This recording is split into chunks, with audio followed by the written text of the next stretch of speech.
Another miracle, one, oomph. Slightly flushed in the face, the old goat scratches his nose out of embarrassment. There was a piece of paper stuck underneath the sword before, it said the blade can hurt me. Then later Ching Sing tossed it away for some reason or the next. Bai Yan's face just went black. The person who locked him away here, how perverted is she? Not only did she leave him in that suffering state, she wouldn't even let his mind be at ease? Alright, do you know how to get out of here then? Bai Yan asks while stroking her own chin. As soon as the old goat heard this, he immediately turned irate. You were the one who locked me here, how can you ask me how to get out? Shrugging, like I said, I'm not the one you think I am. Irked with frustration, Dragon Flame just huffs a grunt of resentment at the woman's refusal to admit. I don't know how to leave this place, so that's that. Since this one didn't know, Bai Yan could only turn to the snake for help. Then what about you? Biting her lip, Ching Sing's answer wasn't any better. If I had known how to leave then I would have left long ago. Why would I stay until now for you to come? Then I got no other choice. Furrowing up that brow, Bai Yan starts musing over the options here. Son, Dragony, let's keep moving forward. I'm sure there will be some sort of clue somewhere if we keep walking. Don't worry, mother, showing a confident and innocent smile. Bai Xiachen had no doubt in his cute little voice. We will leave this place. Warmed by the comfort, this mother went ahead to rub her boy's hair as the tense air gradually eased up around everyone. It's then another idea hit her. Turning back to the snake, say, have you noticed anything special, like a spot that you can't touch or head into? Special place? Ching Sing mused over the idea and then pointed towards a specific direction. That place over there. I can't get close to it, does that count? Slightly nodding, bring me to that spot, I want to see for myself. Though a tad hesitant to do that, the snake nevertheless did as told and slithered through the pale brown grass in her bestial form. Before long, the group has arrived at one corner of the underground valley, and unlike the dark gloomy nature of this underground world, this certain segment was rather, what's the word, sacred. It's giving off a glow of holy nature. This is the place. Flickering her tongue, the snake's voice was all spooky and rattling when she spoke in that form. Whenever I come here, would always be stopped by a strange force. Bai Yan frowns, slowly reaching out with her hand to probe the glowing white light in front. Unlike the expected obstruction though, nothing happened, that hand just slid right through. Seeing this, she went ahead to step forward with her leg as well to no harm. The snake literally gawked her eyes out in shock over this picture. How can this be possible? Why is she able to get in there when I'm always repelled by an invisible force? Mother. The boy saw how his mother had entered the white glow and hurried to catch up. However, the second he drew close his body was immediately bounced away. Xiachen. Another miracle, too. Bai Yan's expression grew frantic when she noticed her boy being flung backwards due to the glow. Even if half her body had already been inside, she pulled out right away and ran to her boy to help. Xiachen, are you all right? Shaking his little head, I'm good, mother, I'm not hurt. That's good. Relieved by the answer, she glanced back to the strange white light with deeper understanding of why the snake couldn't enter. Mother, what's going on?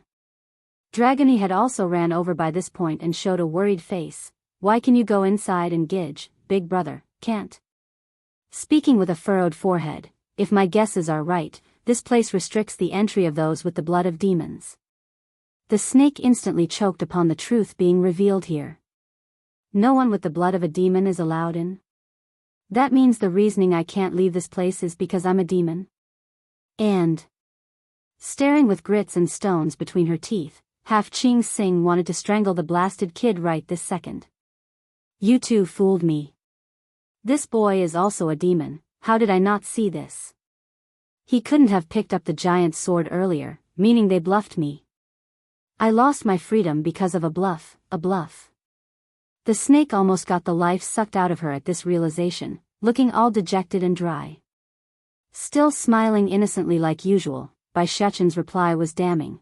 That is because you are too easy to fool, I have never seen such a stupid snake before. Going dark in the face, veins could literally be seen popping along the snake's forehead due to that remark. How dare he? How dare he say something like that after doing this to me? What should we do now, mother? Ignoring the death glare coming his way, the boy asks with his cute face crumpled up due to the situation. Crouching down to get to eye level, you and Dragony wait here for me, I'll go in alone and see what's in there. Tensing up in the heart, the little steam bun clung onto the woman's sleeve out of reflex, his face all pitiful and sad. Mother, I will worry about you. Don't worry, nothing will happen to me, not to mention I've already contracted those two already. Half Ching Sing and Dragon Flame will tell you if I'm alive through our bond. Getting up from the crouch, my first order to you both is to protect my son and daughter. If anything happens to them while I'm not around, then you can be sure the price will be worse than death, understand? Harsh and fierce, her voice sounded like a ghost crawling out from the earth, making the two servants there all eerily uncomfortable. Despite getting comforted and having extra security around, Bai Xiachen still didn't like the plan. Winding his little hands around his mother's waist, his face told everyone he's not going to take this weakness of his lying down. Another miracle. 3. Staring down at the little boy that's already at her waist high, the woman's lips inexplicably drew into a warm smile of comfort. He's already so big. Mother, you must come back quickly.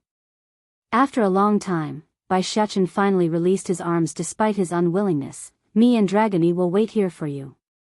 Giving the boy a peck on the forehead to seal the promise, she gives the two kids one final hug before disappearing off into the white glow. Once inside and out of view from everyone, Bai Yan could finally get a clearer look of what's inside.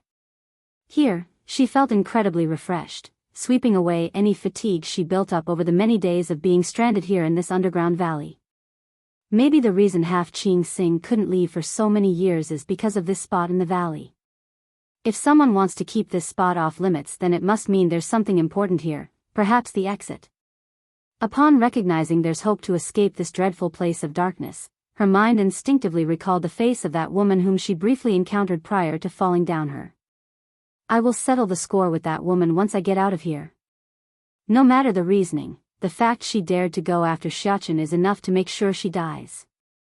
Inhaling deeply to suppress the anger swelling out from within, Bai Yan carefully treaded forward towards the peak up ahead. When she entered the white glowing light, it was only as big as a small cave, but beyond that was clearly a newer and vaster stretch of land.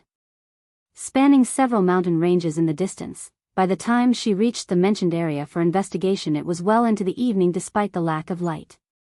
Nevertheless, she could see the goal up ahead already. It's a bronze standing gate. If it wasn't for the deep ravine and cliffs in front, she would have run over to examine the thing already. Miracle? A shock ran through Bai Yan's heart upon recognizing the familiar object. There's no mistake, this bronze gate is very similar to the one I saw at the Holy Land. But what is this thing doing here? Despite the doubt and questions lingering around the strange encounter, the benefits of coming across another miracle was more than enough to make Bai Yan disregard the former concerns. After all, she did improve her strength and alchemy by leaps and bounds with one. What would happen if she got two instead? It's just that. Logic has always been the better player here in the woman's head. Scanning the area for traps and that sort of thing, she swiftly picked up a wilted leaf to throw over the cliff and across the ravine. Under normal circumstances, the distance between her side and the other would have been short enough to allow said leaf to fly across without hindrance considering the force she used in this case. However, right as the leaf reached the middle part of the ravine, something occurred. Without indication, the item just stopped and made a nosedive downwards, sinking straight into the dark bottomless abyss. Making a grim face, Bai Yan now knew why she couldn't find any specific trap or dangers here. The environment itself was the trap. It looks like this ravine has been enchanted to suck in whatever floats above it. If I had flown across using my own powers, then it might have been myself who fell into that darkness. Rubbing her chin in contemplation, the woman began to muse over the options here and what she could use. Obviously making a bridge out of wood was out of the options here. There's hardly any tree around to begin with, let alone find one big enough to construct something out of one. There must be something here that I can use. There's no way the one who set this trap would leave without having a way to solve the issue. Think Bai Yan, your kids are still waiting for you to go back. She mutters to herself like some sort of magical chant. Huh. From the corner of her eye, the glimmering sheen of the huge sword caught her attention. Immediately, an idea hit her brain like a tidal wave. The distance between this side and the other side wasn't that far to begin with, and as it so happens, this giant sword was just long enough to make it across without the chance of tipping. Really? This sword is the bridge? The one who set this up sure have a bad humor. Another miracle, for, alright, let's try it then, it won't hurt. At most I will just lose a sword if it gets sucked into that ravine. Tossing the blade in her hand up into the air, Bai Yan precisely aimed to have it land at the perfect spot where both ends could touch the edges. Carefully, one step at a time, she began to cross. Regardless of her own confidence, she knew this was a risky maneuver to use something like a giant sword as a bridge. It wasn't built for such tasks, so the angle in which she walked wasn't a pleasant experience to say the least. In fact, she nearly slipped a few times just staring down at her feet in order to avoid falling. Thankfully the worst of it was over soon enough. Once crossed, she promptly retrieved the sword by flicking it upwards with her toe. Done with that, she focuses in back on the bronze gate, the reason for her coming. Zzzzzzzzzzzzzzz. From out of the blue, the giant sword started to buzz right as Bai Yan approached the door. Then before she knew it, the blade broke free from her control and went on the offensive against the gate. Pung! The sword slashed down mercilessly, causing the bronze construct to shudder with a resonating clank of metal against metal. Despite the setback, the sword didn't stop and attacked more violently, causing the whole valley to shake from the shockwave. Dumbfounded now, Bai Yan just stared at the show from the sidelines. She's heard from the snake that the blade can pierce even the hardest of materials with ease, aka dragon flame scale, yet the bronze gate only got a little shake from the impact. There's not even a scratch, let alone damage. Yuan. Growing restless in the form of the resonation, the giant sword circled around the bronze gate as if frustrated by its own inability to break apart the competition. But then it went at it again with renewed vigor. This time it didn't slash down like the previous attempts, it swooped far into the air and charged downwards in one full thrusting motion. Boom! The shockwave was effectively mind-blowing to the ear. Metal against metal, sparks flew, and finally, a small tiny crack formed around the surface of the bronze structure. This gave the sword its confidence back and as a sign to increase the intensity of its attack like a drug addict being kept away from his cocaine. Eventually, under its long hard-fought battle, the bronze gate finally collapsed and a blue beady object rolled out of the upper area. Seeing this bead, the giant sword reacted like it's discovered some sort of great treasure and hurried to catch it mid-fall. Following this was the round item merging into the sword's body upon contact. Perhaps this was some sort of evolutionary chain reaction, but the huge body of the blade gradually began to shrink until it's finally the size of an ordinary long sword. From first glance this newly minted sword was no different from an ordinary blade found in some random weaponsmith, but the newly grown handle and the clear crystal at the hilt said it all. This was the new form of the blade after absorbing whatever that bead was. Picking up her new weapon, Bai Yan gently stroked the surface for a sense of what it was. Compared to the mighty image of that big shape from just now, she's more inclined with this smaller form that's fitting of a lady. It's much easier to handle and much to her taste. So you're a sword with a spirit sprite inside, no wonder you're so powerful. In that case I'll give you a name. Caressing the lip with the tip of her finger, Bai Yan spent a good minute to come up with a fine name. From this day forward you will be called Godslayer, how about it? Godslayer, a slayer of gods. I will use you to repay everything those hypocrites in the celestial realm did to my friends and family, in this life and the last, they will all pay. Holding the slumbering sword in hand, Bai Yan didn't linger around and stepped through to the now open gate that has been pried open by force. Once through, the first sensation was the chilling air that sent her skin hair pricking up. Another miracle. 5. Subconsciously, Bai Yan reached down with her hands to protect the fetus in her stomach against this borderline hostile sensation. What the hell is this place? Taking slow measured steps in order to avoid traps that might be hidden from her view, her footstep was resonating with eerie crispness that echoed along this passageway. Forbidden grounds for demon beasts. These were the words she saw sketched along the passage wall after walking for a while. Blood? How much does the master of this underground valley hate demonic beasts? First is not allowing their kind to enter this part of the valley, then it's this sentence etched along with blood. Ignoring the strange writing, Bai Yen continues to walk forward and soon came before another entrance. Carefully extending her hand, she pushes the door open and was immediately blasted with the sight of a wide hall littered with stone statues. It's an odd scene for sure. She could see all of these sculptures were of various demonic beasts in their animal form. Some recognizable according to her own knowledge of things.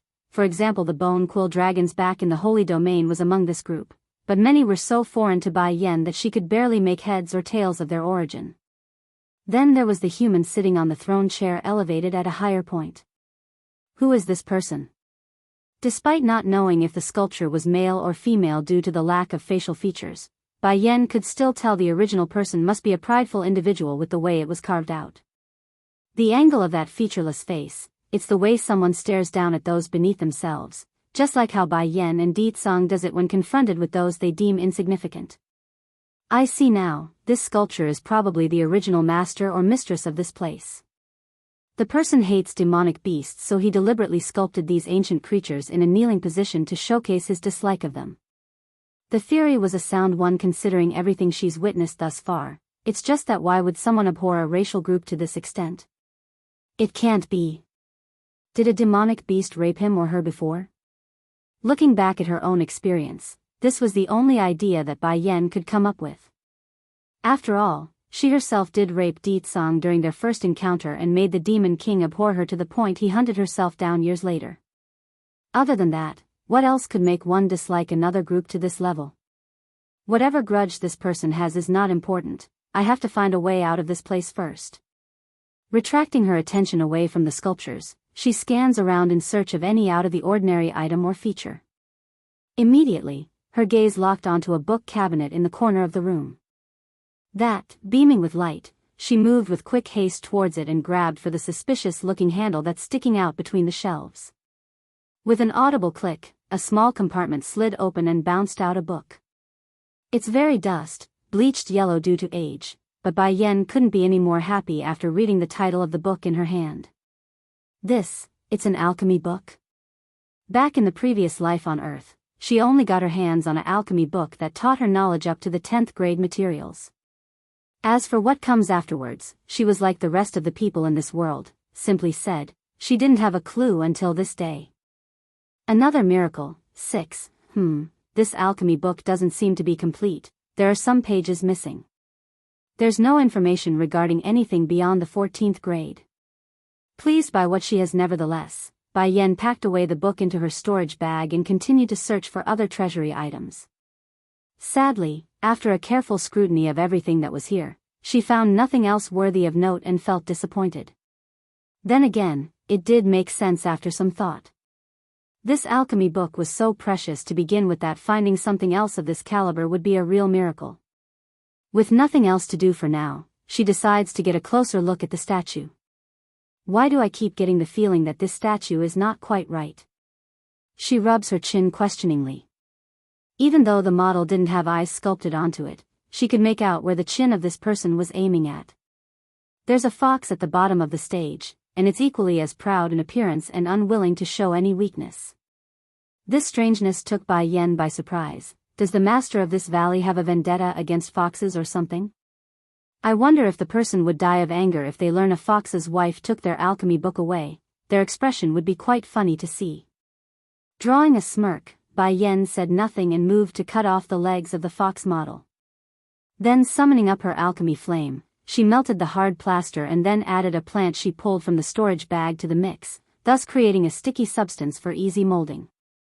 Though this woman herself didn't know why, but when she saw how the fox sculpture was being stuck in that groveling position, she would be overwhelmed with discomfort. Sure, Bai Yen knows this was a strange feeling to have. After all, none of this was happening for real, so it's strange to get such urge to do something. Minutes later.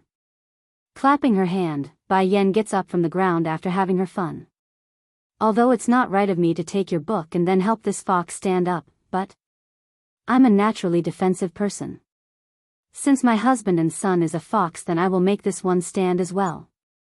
Turning around to stare back up at the human sculpture, her eyes are stern and hard. I do not know what the demon realm did to you in the past, but don't go throwing your grudge around to others. They are not involved. If you want to stick the issue to someone, then find the culprit. Naturally, Bai Yen knew her words wouldn't be heard by an inanimate object, but she couldn't help it. For some reason she had this inkling notion that her heart would continue to be depressed otherwise if she didn't say it aloud. Afterwards, she did not hesitate and slowly headed for the exit. However, upon the second her feet took a step outside, the back immediately came out with a loud explosive bang, and the statues here all crumbled to dust, allowing the particulates to scatter across the floor. What's going on here? She mutters this with great surprise, unsure how to take this as some sort of bad omen or just her mind overthinking this. Another miracle. 7. Shaking her head, she attempts to shirk off the negative feeling and turned away. Once outside of the gate though, Bai Yen suddenly found herself in the midst of darkness again. The white glow was gone, nowhere to be found in this underground world. Can it be, it's related to those model sculptures? Mother. A childish voice abruptly cuts in from the front, causing the woman to turn over to see the boy and girl quickly running over with hand in hand. This scared the daylights out of Bai Yen because there's still a giant chasm between herself and the kids. Just as she wanted to shout to make them stop, the ground began to rumble and stopped her mid-cry. Next thing they all knew were the rocks and boulders floating up into the air, making the picture similar to that of an apocalypse. Dragony didn't expect this and nearly fell over from the tremble. Fortunately, the little steam bun was beside her and helped support that body in time. Now the rocks are acting like a barrier, forcing the woman and her kids apart, with the ravine acting as a line. Xiachen, Dragony, don't come here. Bai Yen finally managed to throw out the sentence with sweat covering her forehead. Anxious in the voice, this ravine cannot be passed, so stay on your side of the cliff. The boy just stared at the poor woman, who's very much flustered on the face. Whatever happiness he felt earlier has been crushed knowing he couldn't reach his important woman. What should we do then, mother? Don't rush, I will find a way. Furrowing up her brow, Bai Yen understands full well the difficulty of getting through the ravine. What am I supposed to do now? I can't use the same method to get back over at this rate. Boom! The ground shook again, this time more violent than the last. Unlike the previous tremor, the earth under her feet has started to sink in as well. Catching a branch of a tree that hasn't fallen yet, she hurriedly cried out to the kids. Xiachen, Dragony, no matter what happens later, you two mustn't separate, understand? Bai Xiachen nodded with tears in his eyes. Don't worry, mother, I will protect Dragony from any harm. Turning to the old goat and snake now, Bai Yen gives out her next order. You two, protect my kids no matter what. If you do until I return, then I will grant freedom to the both of you. Freedom, something absolutely precious to these two ancient demons at this moment. If she is speaking the truth, then we will be able to roam this world again. With the cliff as the boundary point, the two land masses split further and further apart. From what was originally only the length of a giant sword, it has grown distant until Bai Yen could barely make out the contour of her children. Mother! The little steam bun screamed out in pain, wanting to grasp onto the outreached hand. You let me go, I'm going to find my mother. He struggles to break free from the hands pulling him back. Another miracle. 8. Let go of you? Dragon Flame sneered at the boy using his smirk. If I let you go now, then how am I supposed to break the contract with her if you're in danger? Actually, he could also forcibly shatter the bond between himself and Bai Yen if he grows strong enough, but such forceful measures required strength and time, something he doesn't want to wait for. It's easier to simply have the woman do it of her own free will. After hearing that comment, the boy stopped struggling and turned back to stare at the old goat. As a result of this, Dragony Flame found himself creeped out by the kid's gaze, especially that single red eye of his. Gulping insecurely, what are you trying to do? I warn you, you're not my opponent. If we start fighting, then you're not going to get off easy. The boy's expression remains icy cold during that threat, totally different from his innocent and cute appearance. My mother said you're proof that she is alive, right? Slowly but surely, the old goat nodded. Yes, she did say that. Fine, you're not allowed to leave my side at all from now on. I want to know at all times if she is safe or not. There's no warmth in that statement, only cold threatening indifference in the boy's voice. Turning back to the little missy, he speaks with a warmer note. Dragony, let's go. I believe Mother will be all right even if we're not by her side. The girl nodded. I know that, Gidge. I know Mother will be just fine even without us. Stirring up a smile at the support, the boy's lip curves into a thin arc over the agreement. Right this moment, the party could clearly feel the ground beneath their feet lifting up into the air as their conversation dragged out. Faster and faster, the dark forest of the underground valley disappeared behind them until they moved at incredible speed, then pop. They felt it, the light shining above their heads and the open landscape of the world coming into view. Ha ha ha. Dragon Flame was the first to cry out with glee in his voice. Watching the open blue sky, this old goat became ecstatic in his demeanor. I'm finally free of that wretched place. What beautiful sky, what beautiful clouds. I, Dragon God, am finally free. No, wait. Shaking his goat head, I am not yet free, I still need to have that woman break the contract with me. But that day won't be too long. Half Ching Sing was also staring up into the sky, but unlike the old goat's happy elation, her eyes were more of curiosity. Making a dry cough, Dragon Flame turns back to the snake and asked after noticing the oddity, oh yeah, I haven't asked yet, how did you wind up down there in the first place? Musing for a while, Half Ching Sing decides to give the truth since she saw no harm in it. I don't know, from what I can remember I have always been there in the first place. This world here though, I think this is my first time seeing all of this. Don't think? The old goat captured that word like a bee to the honey. Seen or not seen, which is it? Don't go spouting such vague answers. The snake didn't want to argue with the old goat on the subject and huffs a grunt. What else do you want from me? I can't remember a lot of things aside from the time I spent in that underground world, so deal with it. It couldn't be helped. These old mates have had a long-standing grudge. If not for Bai Yan's intervention, then they would have already gone at each other's throat after that exchange of verbal abuse. While the pair bickers away to one side, Bai Xiachen remains silent on where he stood, only staring off like he's in some sort of pain due to loneliness. Familiarity, 1, let's go. After a long time, Bai Xiachen finally spoke, his eyes determined in light of the sad emotions underneath. As long as these two demons are around, then I will know if Mother is fine. I will find her, I will. Also, calmly shifting his sight onto the old goat, you looking like that is too noticeable, better take on a human form to act less conspicuous. Oh, right. Puckering his lip to one side like an unhappy child himself, the old goat's shape gradually melted under a pale light until he's taken on the look of a human man wearing a yellow robe. Though his new form had white hair, that face carried no wrinkles. Heck, it's rather handsome even if one may say, but the old aged voice he used was evident enough of his seniority.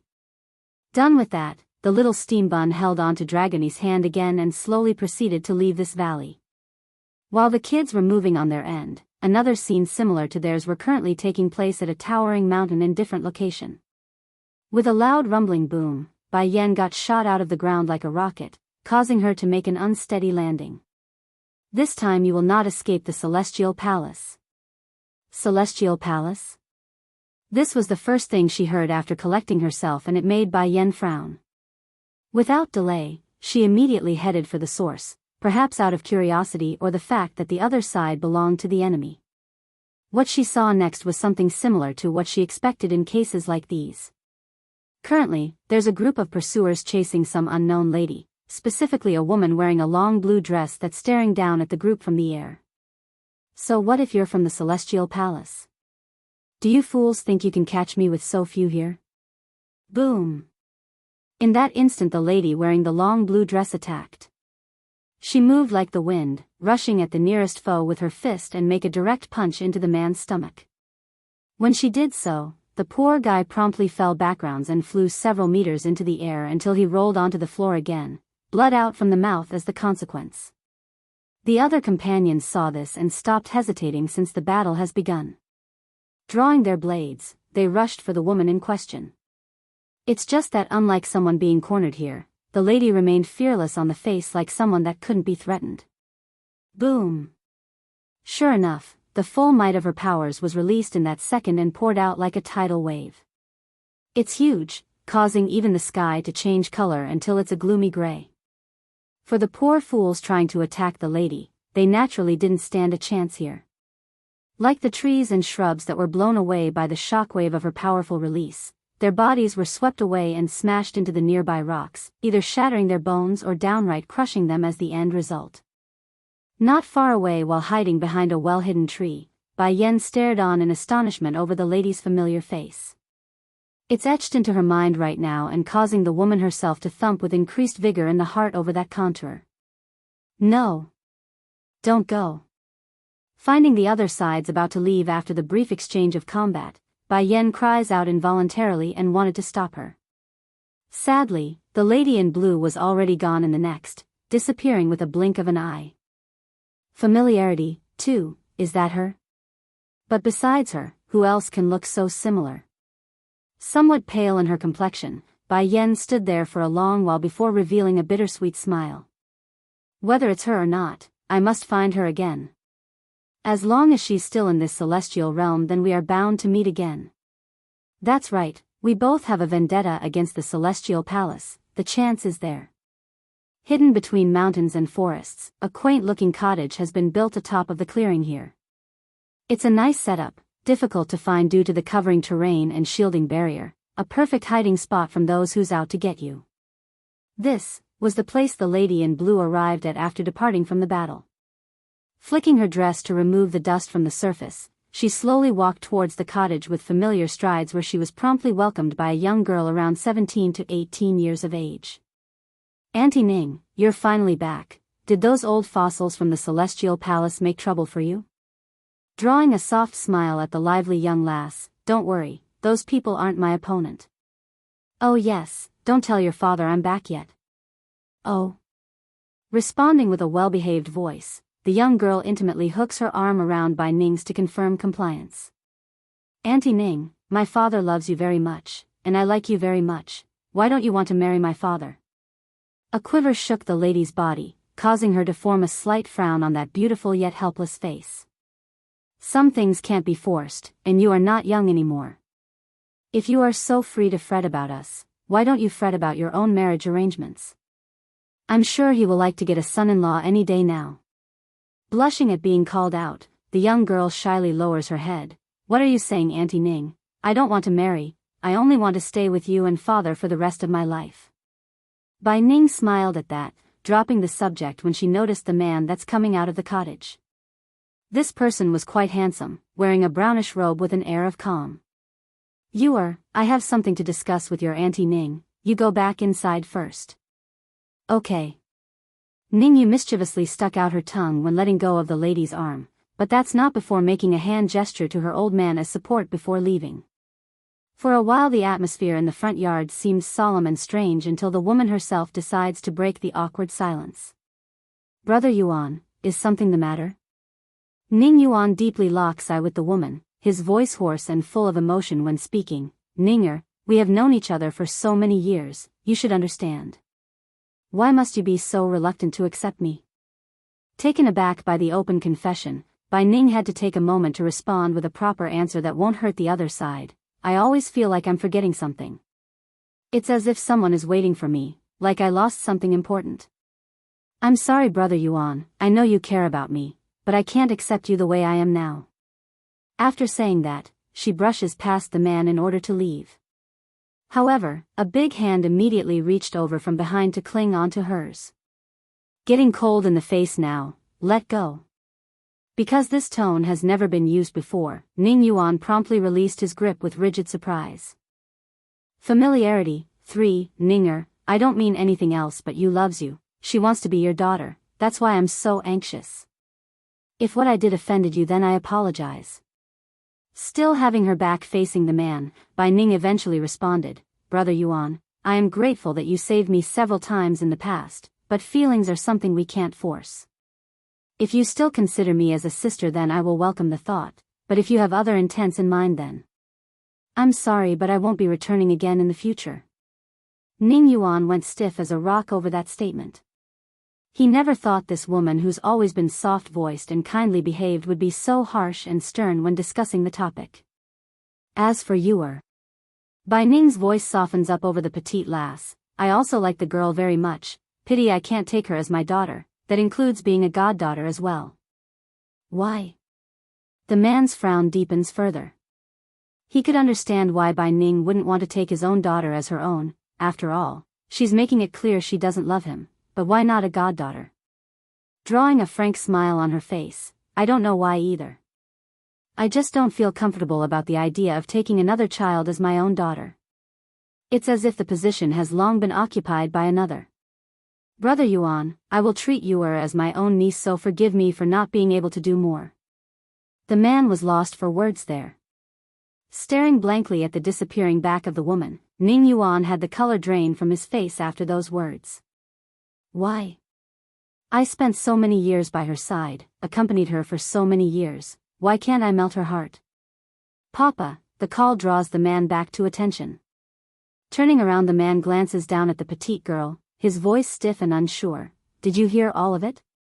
Ningyu nodded, that face pouting unhappily. Papa, do you think Auntie Ning has another daughter? That's why she won't take me as hers? The man remained silent, only looking down in a contemplative manner that left the girl wondering. Perhaps. Eventually he threw out this word after getting nowhere with his thoughts. Pa, the petite girl snorts, her voice full of displeasure. My mother died as soon as I was born, so Auntie Ning's the first woman I've known.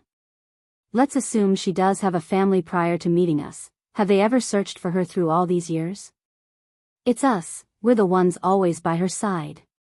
And her daughter, the girl never showed an ounce of filial duty, nor did the girl allow Auntie Ning to enjoy the pleasure of raising a child. Now I'm supposed to just slide to one side and let such a person occupy an important position in Auntie Ning's heart? The more she spoke, the angrier the petite girl became. Why is there someone else coming to steal Auntie Ning's heart? We deserve it more. We are the ones who always stood by her side. Ning Yuan's complexion went pale over his daughter's outrage and snapped, you mustn't say such words. Why can't I? Fighting back with her own voice, I am not wrong. I'm only feeling pained for Auntie Ning. Pa. Why do you think she lost her memories? I bet it's because Auntie Ning's husband is the cheating type, abandoning her for a newer and younger woman. As for the daughter, I bet she's the same, otherwise why else would Auntie Ning become like this? Perhaps it's due to how excited she became over her own theory. The girl ends up completely missing the enraged face of her old man. Familiarity. 4. Getting all pitiful in the face now, the petite girl pleads by grabbing onto her father's sleeve. Pa, I really like Auntie Ning. Can you marry her, please? Despite being greatly annoyed by the girl's remarks earlier, he couldn't stay angry here in this case. After all, he too felt the same way inside. You know your Auntie Ning's attitude towards me. She only treats me as a brother and respects me as such. Now that I've confessed, her attitude has turned damp and cold. However, flickering with a thoughtful idea in his eyes, she may not want to recognize you as her own daughter, but that doesn't change her impression of you. All you have to do is give more persuasion, the more the better, that way we will still have a chance of changing her mind. The girl grinned at that, revealing the 2 front teeth in that smile due to glee. Okay. Pa, you can count on me to win her over. I must become Auntie Ning's daughter, and I will bring her out of her biological daughter's shadow. The girl doesn't care if her own story was true or not. She's decided on the issue and would do everything in her ability to do just that. A humph. Ning Yuan coughed slightly so his daughter wouldn't step out of line. Remember to not say those words in front of your Auntie Ning, otherwise it will create a situation neither of us would want to see, understand? There's no illusion in this man's mind that Bai Ning could completely cut them off from her life if she overhears their conversation. All he did was confess right now and he already got the cold shoulder treatment. What's more, perhaps the kind treatment the woman showed to his own daughter was only a side effect of the woman yearning to meet her own children again. Testing that theory was not in his best interest. Pa, you need to stop fretting. I know what I can and can't say. Drawing a lovely smile on her face, and, I have always been very good in front of her, otherwise why else would Auntie Ning like me so much? The man's unease finally lightened up as well. Patting his daughter's shoulder, then your pa's future will depend on you. Back inside the cottage, the faintly blowing breeze brings warmth and freshness into the room where a lady now lies sitting on the chair. She's not moving, only staring down and gently stroking the baby belly cover in her hands. Over the years, Bai Ning has never stopped searching for her own identity and background. Sadly, aside from her own name, she knew nothing else. The only exception was this baby underwear she had with herself after losing those precious memories. Why? Why can't I remember anything? She frowned, desperately searching through the fragmented pieces of images that would occasionally surface in her mind. But like usual, a heavy pang of pain hit her mind like a hammer, causing the woman to crumble to the floor with those hands shaking and wrapping around her own head. It's extremely painful to the point of losing the motor controls of her own body. Auntie Ning, what's wrong? The petite girl exclaims after catching sight of what's happening. She had wanted to come speak to the woman after leaving her father outside. Familiarity, 5. The girl urgently grasped onto the trembling woman's shoulder as those tears slowly trickled down the cheeks. Thankfully the situation wasn't as bad as it seems because she soon got a reaction from all that crying. Still blurry in her eyes as she slowly opened them, Bai Ning could only make out the blurry outline of the person beckoning to herself. Daughter, is that you? Ning Yu's posture went stiff over that question. She knows the daughter mentioned here wasn't herself, so it could only be that one. Grasping onto her own head again in pain, the woman murmurs out some incoherent words. Daughter, I remember I have a daughter, she is. I can't remember the name. Now this didn't sit well with the petite girl at all and made her extremely sour inside. She's not willing to accept some random person whom they never took could be so important. It's just not fair in her eyes.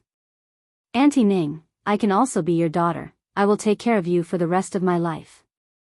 Ning Yu's voice was crisp and pleasant, but what she said there caused the pained lady to come back to her senses.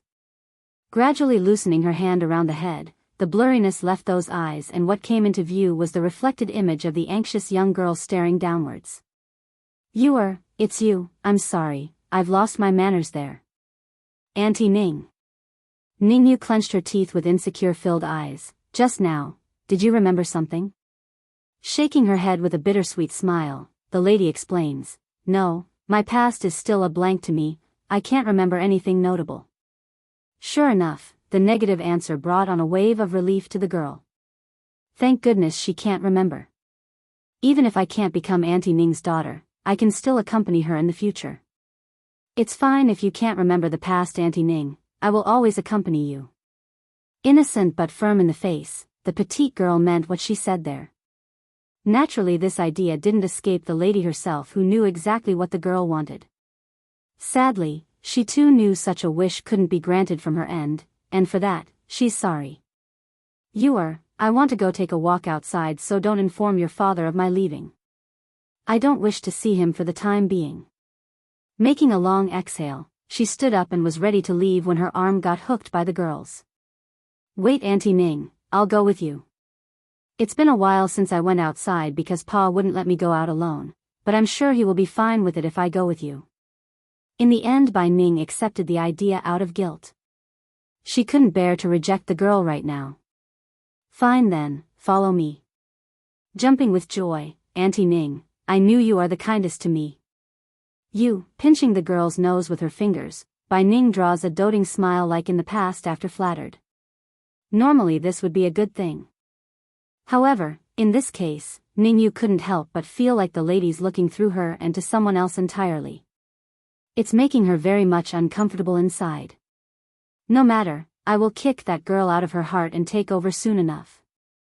The girl inwardly vows, not willing to surrender the position to anyone. Back in the outside world, most of the denizens of the celestial realm are in a tense and frightened state due to the constant attacks by the demon realm. Familiarity, 6. Bai Ning would have liked to take Ning Yu out to spread some of the stuffiness pent up inside her herself. Sadly, any of that desire was dissipated once she got a good look at the local township. It's depressing and lifeless on the streets, a real disappointment due to all the fearmongering surrounding the recent invasion. Celestial realm, sooner or later this place will perish, and I will be anticipated that day when it comes. Mother. Suddenly, a dainty young girl rushes over from out of the blue and threw herself into Bai Ning's arm. This girl was soft and lovely in appearance, giving off a faint fragrance to the nose, adding in the 2 braids hanging down the side of her face. She's absolutely adorable. But before the lady herself could speak, another voice had cut in from the side. It's childish as well, but carried a sense of calm rarely found in someone that young. Dummy, how can you recognize the wrong person? This is not Mother. At the pointer, the little girl lets go of her hug and looks up. Drawing a frown, I'm sorry, I mistook you for my mother because you look so much alike. Alike? Bowing down to eye level, Bai Ning didn't mind and found the encounter to be refreshing. It's all right, it's normal to make mistakes on occasion. Say, am I really that much like your mother? It's then the little boy came out from behind. Just like the girl, this young boy was also quite the eye-catcher, but the air he had was less innocent and more pronounced. This mainly had to do with that single red eye. It's a huge contrast to the rest of his appearance. This would honestly be the first time Bai Ning ever came across such a strange child. Nevertheless, she still wanted to get closer to the boy for some unknown reasons. You are very similar to our mother, the only difference is that she's younger and more beautiful. Our mother is the #1 beauty in this world, you know. As soon as the little steam bun started to talk about his mother, his face would get all excited and full of pride. Normally a female would be quite upset at being called old, but in this case Bai Ning didn't and got interested instead. Then where's your mother? If fate would allow it, I would like to meet her. Sadly, that was the wrong thing to say in this case. Immediately, Dragone's tears started to trickle down at the sore topic. Ooh, we're separated from mother. Pretty granny, did you see our mother? Pretty granny? I guess it does fit my age. I'm sorry but I haven't. However, since you're saying I'm very much like your mother then of course I will keep an eye out for her. Oh right, you two still haven't told me your names yet. Casting a look at the woman whom held such similarity to his own mother, Bai Xiachen figured nothing bad could come of it even if he did. My name is Bai Xiachen, and she is Dragony. The 2 behind us is Dragon Flame and Half Qing Sing, they're our bodyguards. That introduction actually made the old goat gawk his jaws down. When did I, the great dragon god, become a little bodyguard for this little guy? But upon remembering the impending freedom that's going to come his way afterwards, he endured the discontent and held it in. Oh whatever, it's just this one time. Just a title, I will have it changed in no time. Your name is Bai Xiachen. What a coincidence, my surname is also Bai. My full name is Bai Ning. The lady introduces herself as well. Bai Ning? A tremor shook the boy's heart, causing his eyes to widen in surprise. Familiarity, 7, Bai Ning, your name is Bai Ning? Bai Xiachen hurriedly gripped onto the lady's sleeve, his voice shaking with disbelief and excitement. Then do you know a man by the name of Yunfeng? Yunfeng? She frowned and pondered the name for a second, feeling a sense of familiarity that's just out of her reach. I'm sorry, I don't know anyone by that name. Don't know? She doesn't know grandfather? The boy tightly bit down on his own lips at the notion. If the name is just a coincidence then why does she look so much like mother? Reluctant to give up, he insists on the question. Please think harder. Are you sure you don't know someone by then named Yunfeng? Should I be knowing him? Bai Ning asked curiously. That was the nail in the coffin for the kid. That countering question hurts and made him let go. Gidge, big brother, Dragony tugs at the little steambun's hand after seeing where this was going. Can it be? Ignoring the girl's murmur, Bai Xiachen grew firm in the face since things are at this stage. He got a great idea and was determined to make it work. Forgive us, I thought you might be our long-lost grandmother because of your name and similar appearance. It seems I made a mistake. Looking at the little guy's pathetic expression, Bai Ning's heart couldn't get angry here and softens up. Little boy, I'm sure you will find your mother and grandmother in due time, don't worry. But, hanging his little head, the boy deliberately changes his voice to that of grievance to earn more pity points. I only got Dragony by my side, and there are so many bad people always trying to hurt us. These 2 bodyguards are absolutely unreliable. One could literally see the twitch in Dragony Flame and half Ching Sing's face when he said that. Unreliable? He's sure he's talking about us? Due to the 2 old demons hiding their strength along the way, no one would suspect they are powerful ancient monsters, nor would they think otherwise on the boy's lie. You mean, someone is trying to harm you? Pricking her brow, Bai Ning almost doubted her own ears because it's really hard to believe someone would want to harm such cute kids. Knowing the bait has been bitten, Bai Xiachen hurries to sniffle his nose like he's about to cry. Pretty granny, can you take me and my sister in? We are homeless already. Our father doesn't want us and our mother is missing. If you don't take us, then we will sooner or later die at the hands of those bad people out there. In the boy's view, he didn't lie on that last bit about Ditsang never wanting him, only his mother. In fact, he's got this idea that he's some sort of orphan picked up from the streets due to his old man's unfriendly nature. Ready to melt from the sad story, Bai Ning didn't need to think at all and accepted the kids. Rubbing the boy on the head, all right, you 2 will come with me from now on. Don't worry, I won't let anyone hurt you or your sister from now on. Elated at his own success, the little sneaky fox almost couldn't hold back his own mischievous grin in that moment.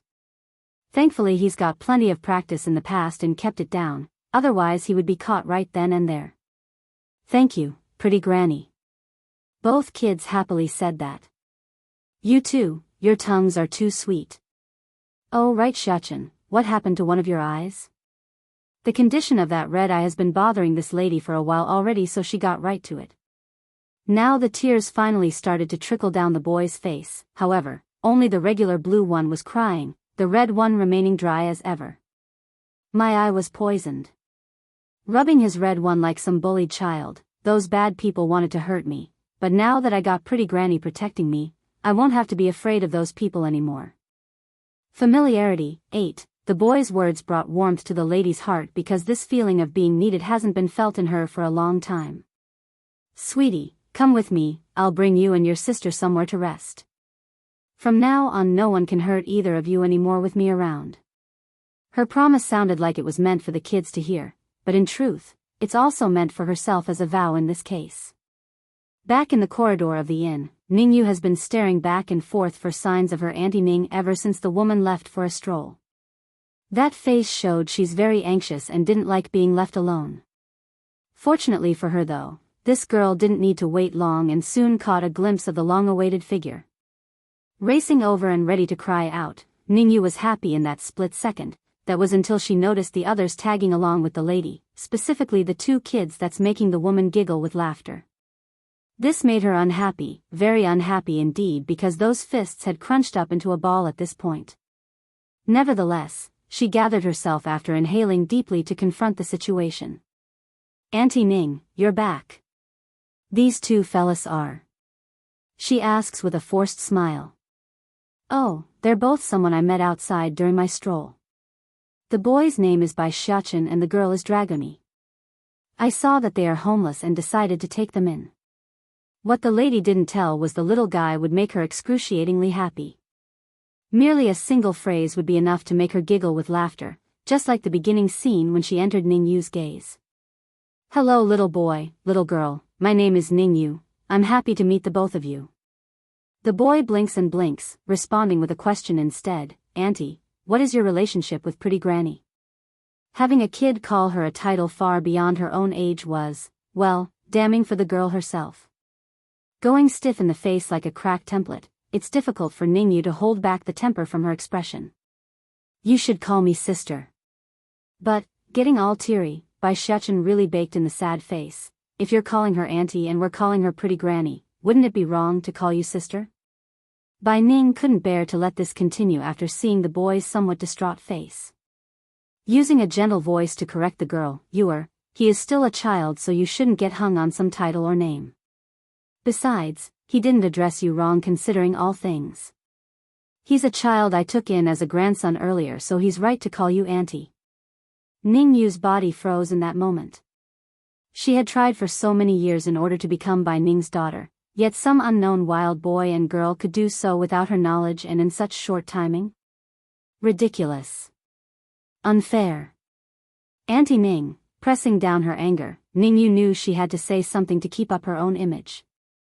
I'm sorry, I am wrong, I shouldn't have been angry with a child.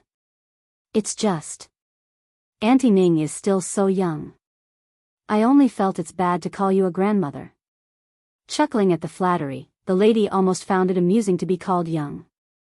I'm well over 40 at this point, which part of me is still young? If I had a daughter, then her children would be almost as big too. Therefore, it's right of them to call me a granny. Besides, I really like this little guy, so it's fine. Pursing her lips until blood almost faded from that skin, Ningyu really wanted to scream out in frustration. Thankfully for herself, she had better reasoning than to argue the issue right now. There's always another chance at another place, she's not going to let this go. Ningyu's jealousy. 1. Xiachen, Dragony, I'll arrange a place for you later. As for your bodyguards, Bai Ning glanced at the two following behind him, I'll put them in the room next to you, how about that? A firework of smiles promptly bloomed across the boy's face. Thank you, pretty granny. I really like you, and now I won't have to worry about those bad people coming to make trouble. You little. Bai Ning couldn't resist giving the kid a ruffle on the head to emphasize her affection. Don't worry, no one will be able to hurt you anymore. After she hummed this sentence, the lady then turns back to petite girl behind herself. Soft in her tone, I've taken him in as a grandson from now on, as his aunt, you must also help care for him. Don't be so fierce, okay? Ningyu didn't know why, but she's been dreadfully disliking this boy since the second she set eyes upon him, especially that dazzling smile. Even so, she kept her tongue in place, knowing better. Auntie Ning, I will take good care of little Xiachen. I also won't get angry so casually anymore. But it's as if the baby fox had a grudge against the petite girl or something. The moment she said that was when the boy followed up with a remark that left her steaming. Auntie, I'm hungry, can you get me some food? This damn boy, how dare he call me auntie still? Does he really think I can't do anything to him because he has Auntie Ning backing him? Just when Ningyu was stuffed full of unbalanced emotions, Bai Ning's soft gentle voice cuts in again, go prepare some food for them. These two have suffered enough while searching for their mother. It breaks my heart seeing how thin they are. Going from green to white, then back from white to green, the petite girl almost couldn't hold back her anger and lashed out. Okay, I'll go get things ready. She grudgingly replied. Not wanting to let her Auntie Ning notice her flaming hate of the kid, Ningyu almost bolted out of there in order to find a waiter in this inn. However, the devious and mischievous boy in question was apparently not done with his dig at the girl. Auntie, I want to eat the osmanthus cake on the other side of street, can you go buy some for me? When I passed the stall earlier, the smell was amazing. The taunt had the added effect of making the girl clench up that hand into a ball. Afraid to even turn around to show her menacingly dark face, Ningyu spoke with forced kindness. No worries, I'll be right back with your osmanthus cake. Having said this, she ran for it in order to avoid being called again. Even a saint has their limits and she has reached hers. Pleased with what he has done, Bai Xiachen quickly removed the mean look in his eyes after the figure disappeared from view. Instead, he donned a lovely smile when speaking to Bai Ning. Pretty granny, it's getting late now, so I'll take my sister to rest first. You should too. Oblivious to the jab the boy had done, Bai Ning continues to showing a happy face due to her mood. Okay, you two rest for now, I'll come call you when dinner is ready later. After that promise, the lady then went ahead to prepare the rooms needed for the kids and their followers. Only then did she return to her own room after setting everything in place. Ningyu's jealousy, too. Inside of the room, Dragony sat next to her brother with eyes blinking in wonderment. Gidge, is that Bai Ning? Really our grandmother? Is there a chance that it's just the same name? Bai Xiachen shook his head, denying the theory. I do not believe there is such coincidence in this world. Perhaps something happened and made her lose her memory? Dragony, we must follow her around until mother arrives. The reason why the little steam bun was so sure Bai Yen would come searching for them was the contract inside of the old goat and snake. The familiars themselves may not be able to sense their mistress's location, but Bai Yen most certainly could through the bond. Okay, if that's what you want, Gidge. Drawing a sweet smile, the little missy's compliance was as strong as ever. Pung. Suddenly, the door to their room was knocked open, drawing their attention to Ningyu, who barged in on them from the outside. The girl was fierce and aggressive, slamming the box in hand in front of the boy. Here's your stupid cake. So fast, said Bai Shechen with raised eyebrow. It couldn't be something you got from the kitchen and not the next street over, right? Despite the increasingly dark gloom hovering above her face, Ningyu kept her voice low in order to avoid rousing Bai Ning to their conversation. Why are you getting so picky and choosy for? You're nothing but a little beggar that Auntie Ning took in out of kindness. Know your place. Bai Shechen's expression promptly turned somber as he stared down at the smashed box in front of himself. Not only was that remark from the girl an absolute insult, the food was as well in open form. What relationship do you have with pretty granny? He asks with heavier tone. Snorting derisively, I am her niece right now, of course, that's only temporary. In the future I will be her daughter instead. What do you mean by that? You still don't understand? Auntie Ning is going to marry my father, of course she will become my mother afterwards. So, you better stay away from my future mother, you little beggar. The boy could barely hold in the flare of rage brewing from within. You say pretty granny is going to marry your father? Humph, why do I highly doubt that claim? If she really was willing to marry your father, then you wouldn't be calling her auntie still after being together for so long. Although Bai Ning claims that she doesn't know Yunfeng, husband, of the Misty Fairy House, it doesn't matter. The little steam bun had a strong intuition she's the one, the long-lost grandmother that they've been searching for. Grandfather is still waiting for her at home, she cannot marry someone else. Also, I won't let anyone coming around to destroy mother's happiness. The issue is just a matter of time.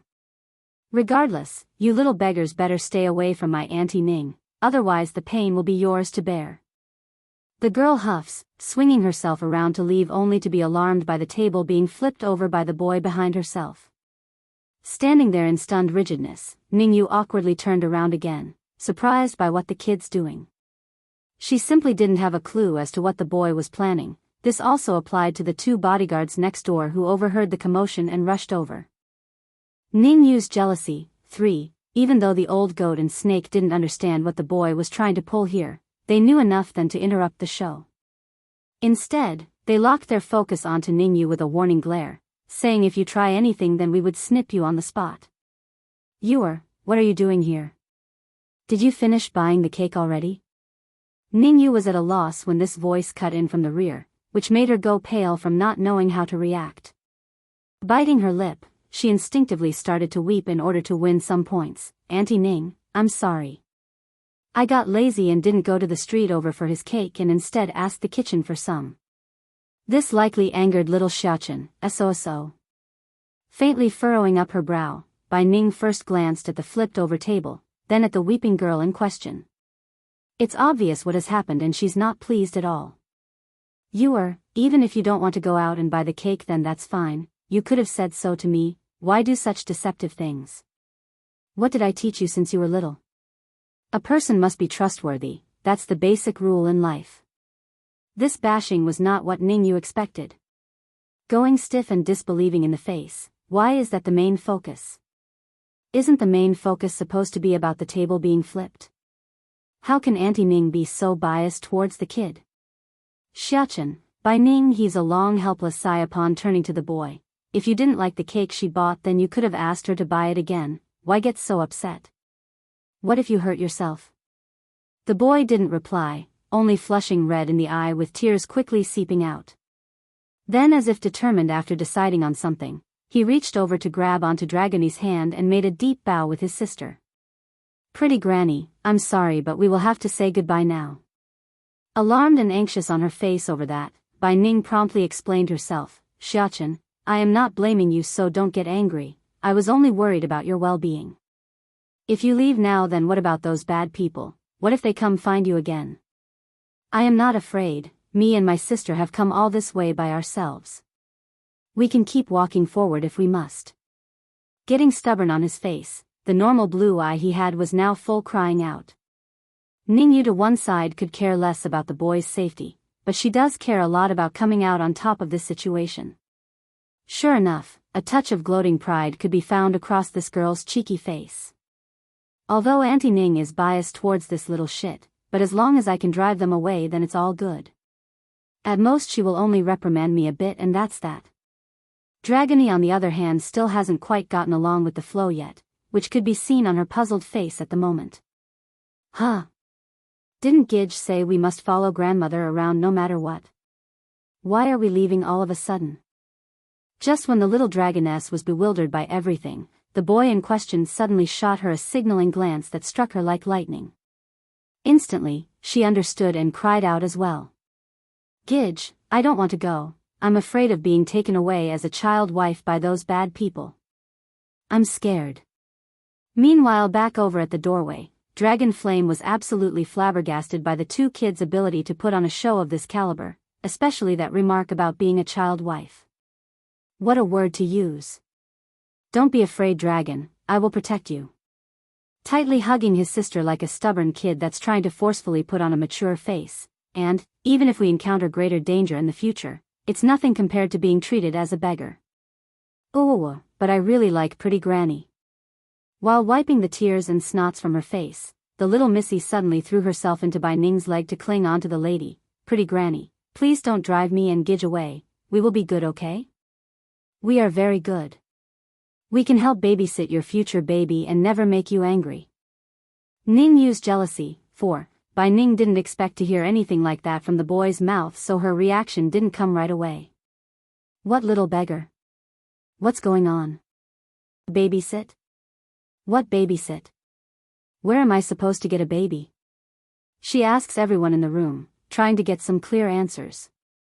Timidly looking up to lock eyes with the lady, Dragony puckers her lip like she's suffering from some great grievance. Just now this Andy said you are going to marry her father, and that you are going to be her mother soon. She also told us not to pester you, but I'm scared. Pretty Granny, can you not drive us away?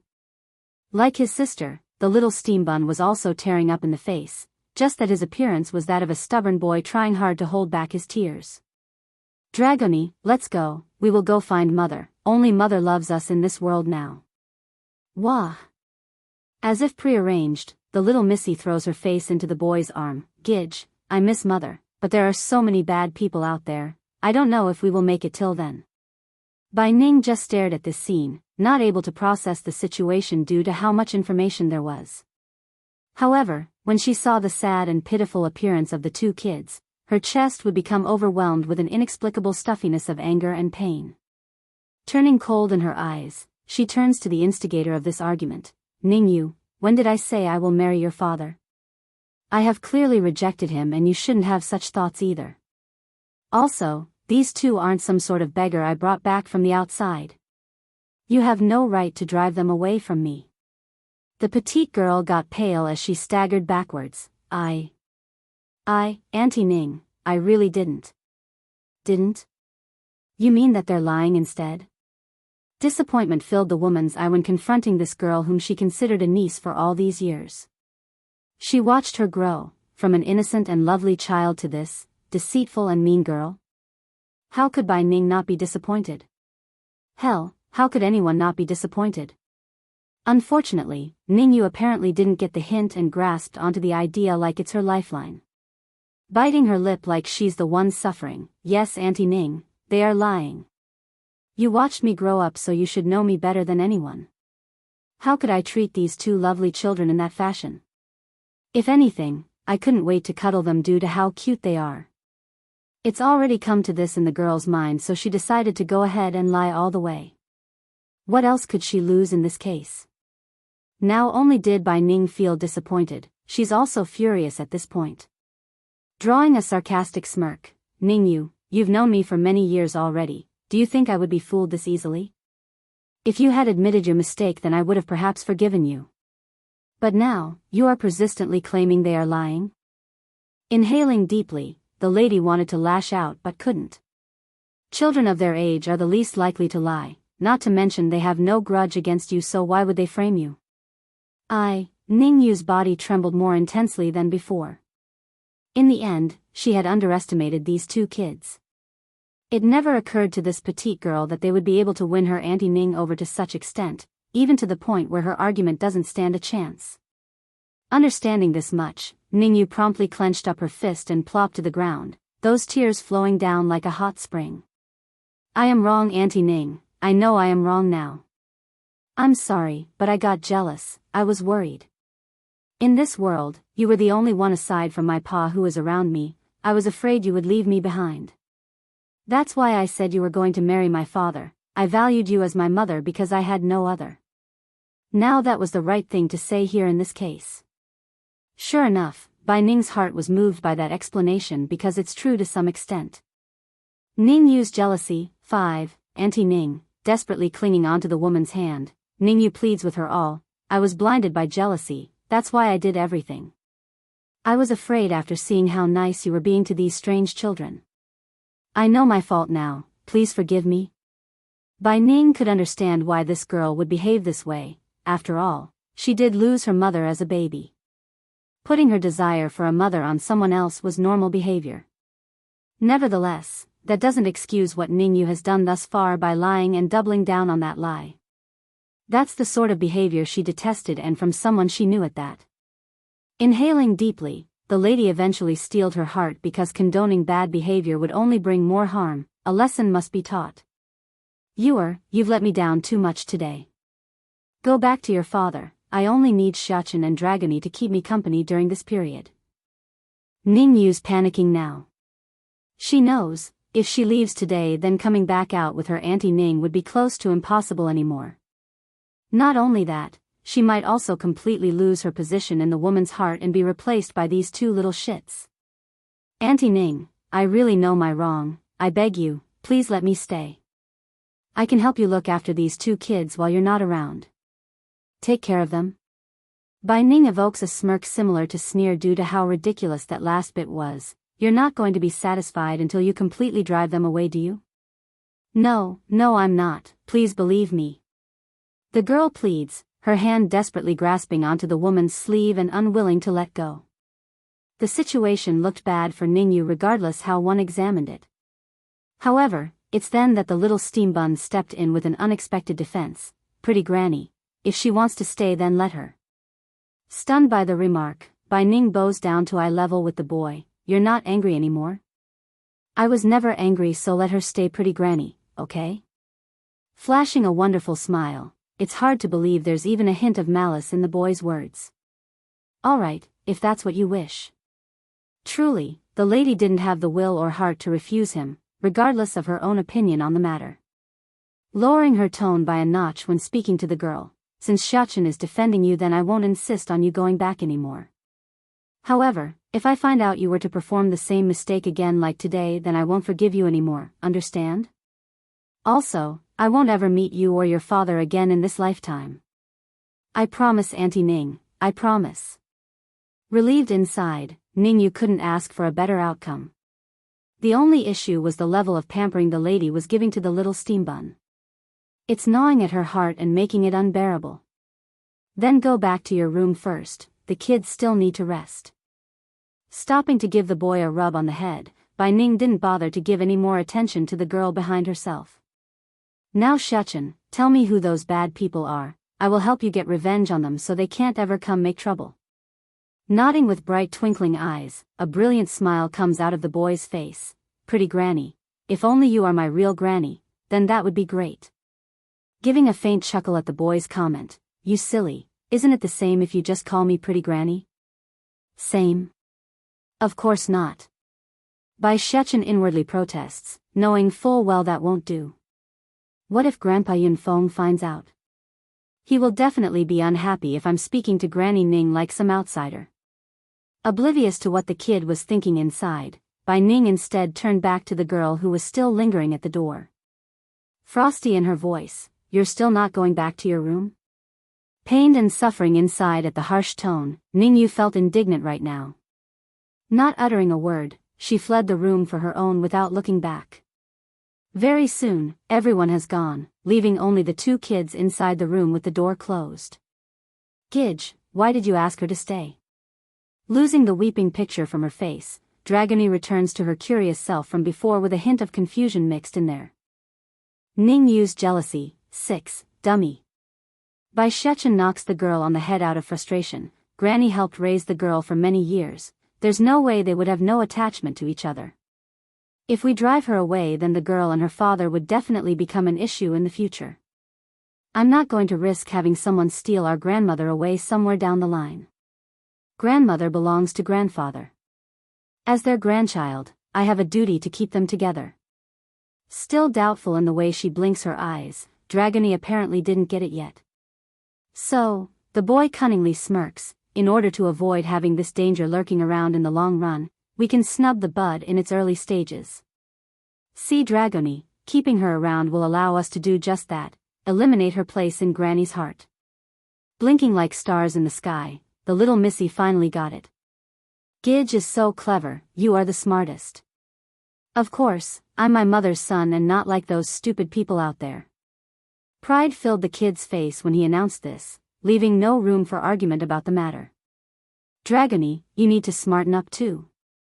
Next time you need to be more cooperate when I start acting, otherwise they might catch on like today. This time he managed to take advantage of his grandmother's love for him to gain the upper hand, but that's not going to always work. Furthermore, he felt guilty about playing his own family, that's not his style.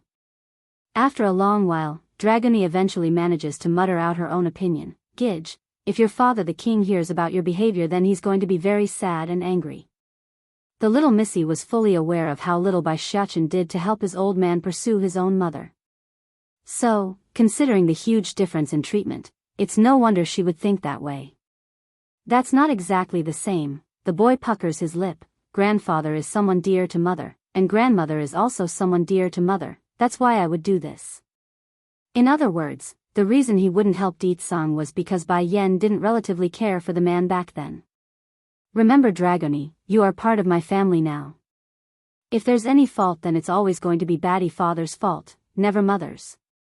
The kid sternly and seriously states this. Nodding cluelessly as usual, Dragony didn't object to the idea. Does that mean the king is second in importance? No, the second place is obviously our little sister who hasn't been born yet. As for baddie father, you can put him in third place. Now it was the little missy's turn to be discontented. Puckering her lip to one side, no way, Gidge is third, I like Gidge more.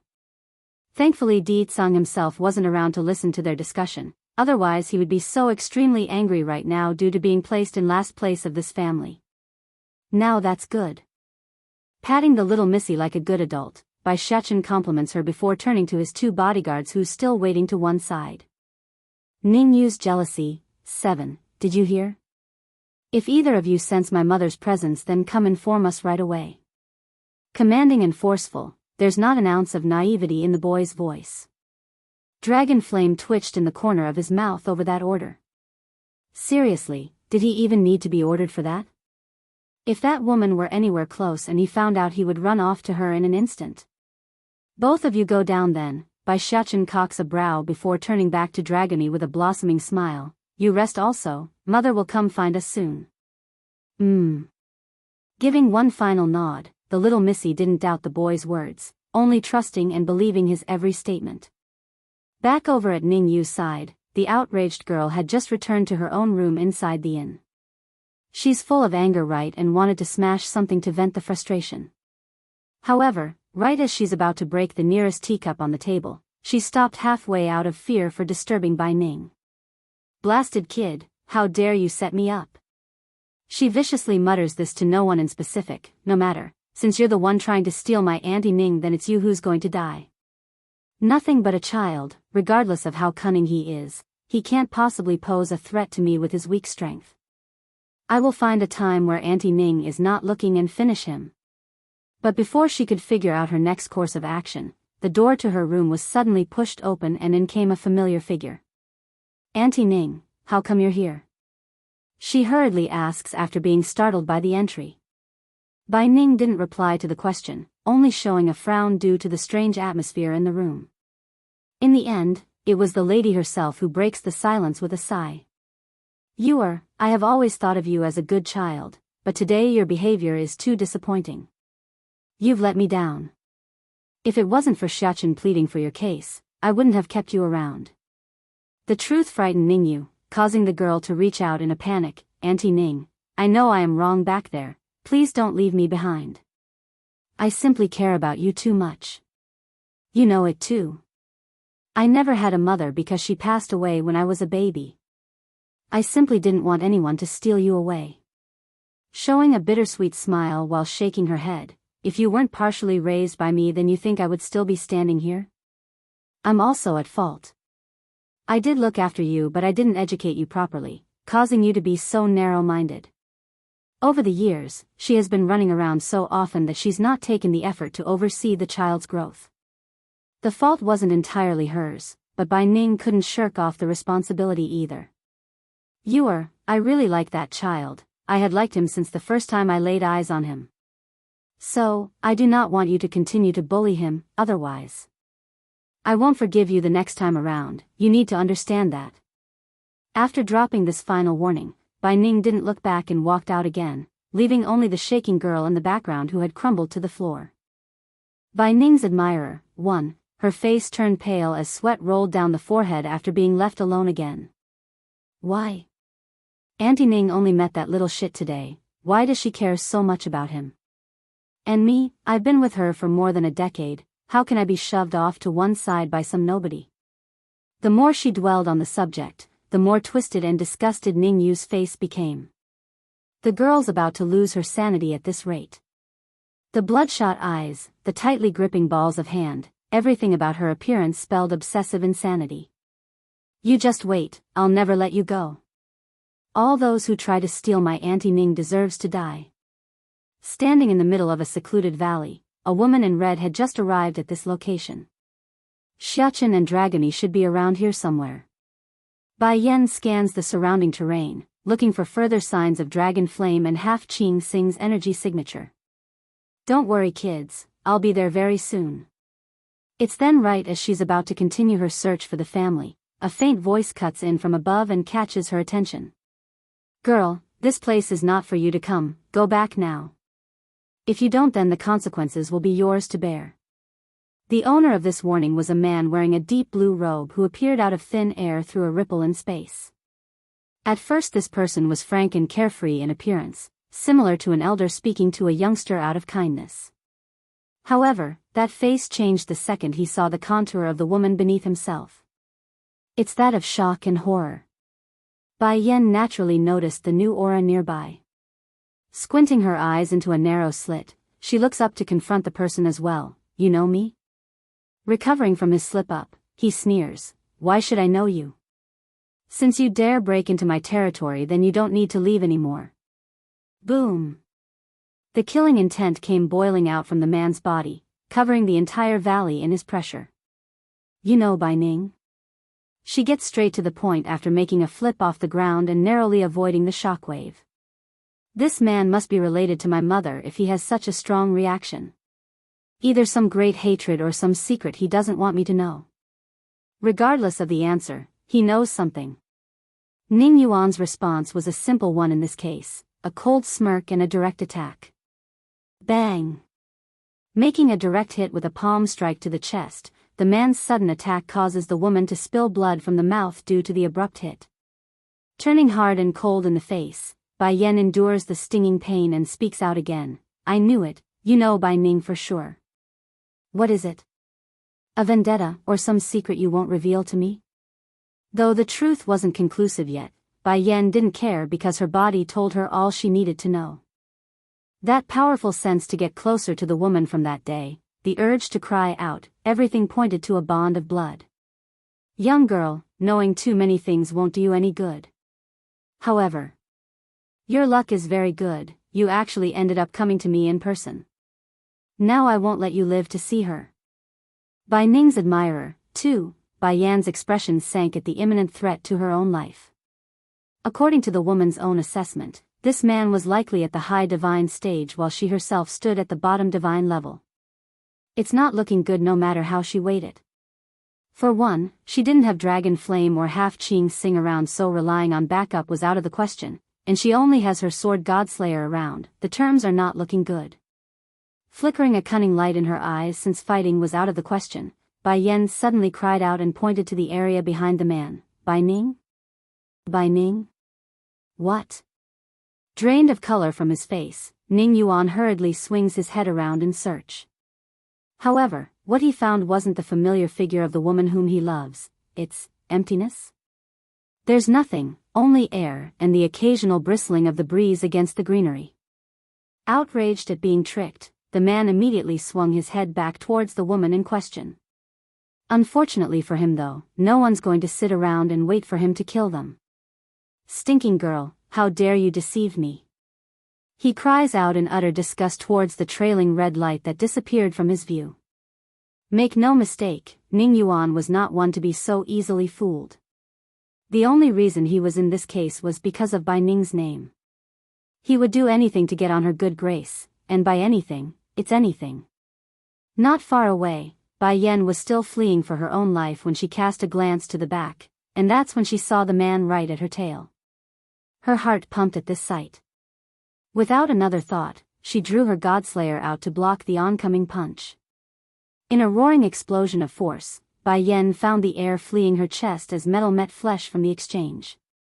Tumbling right out of the air, she crashes down to the floor in a loud smacking thud.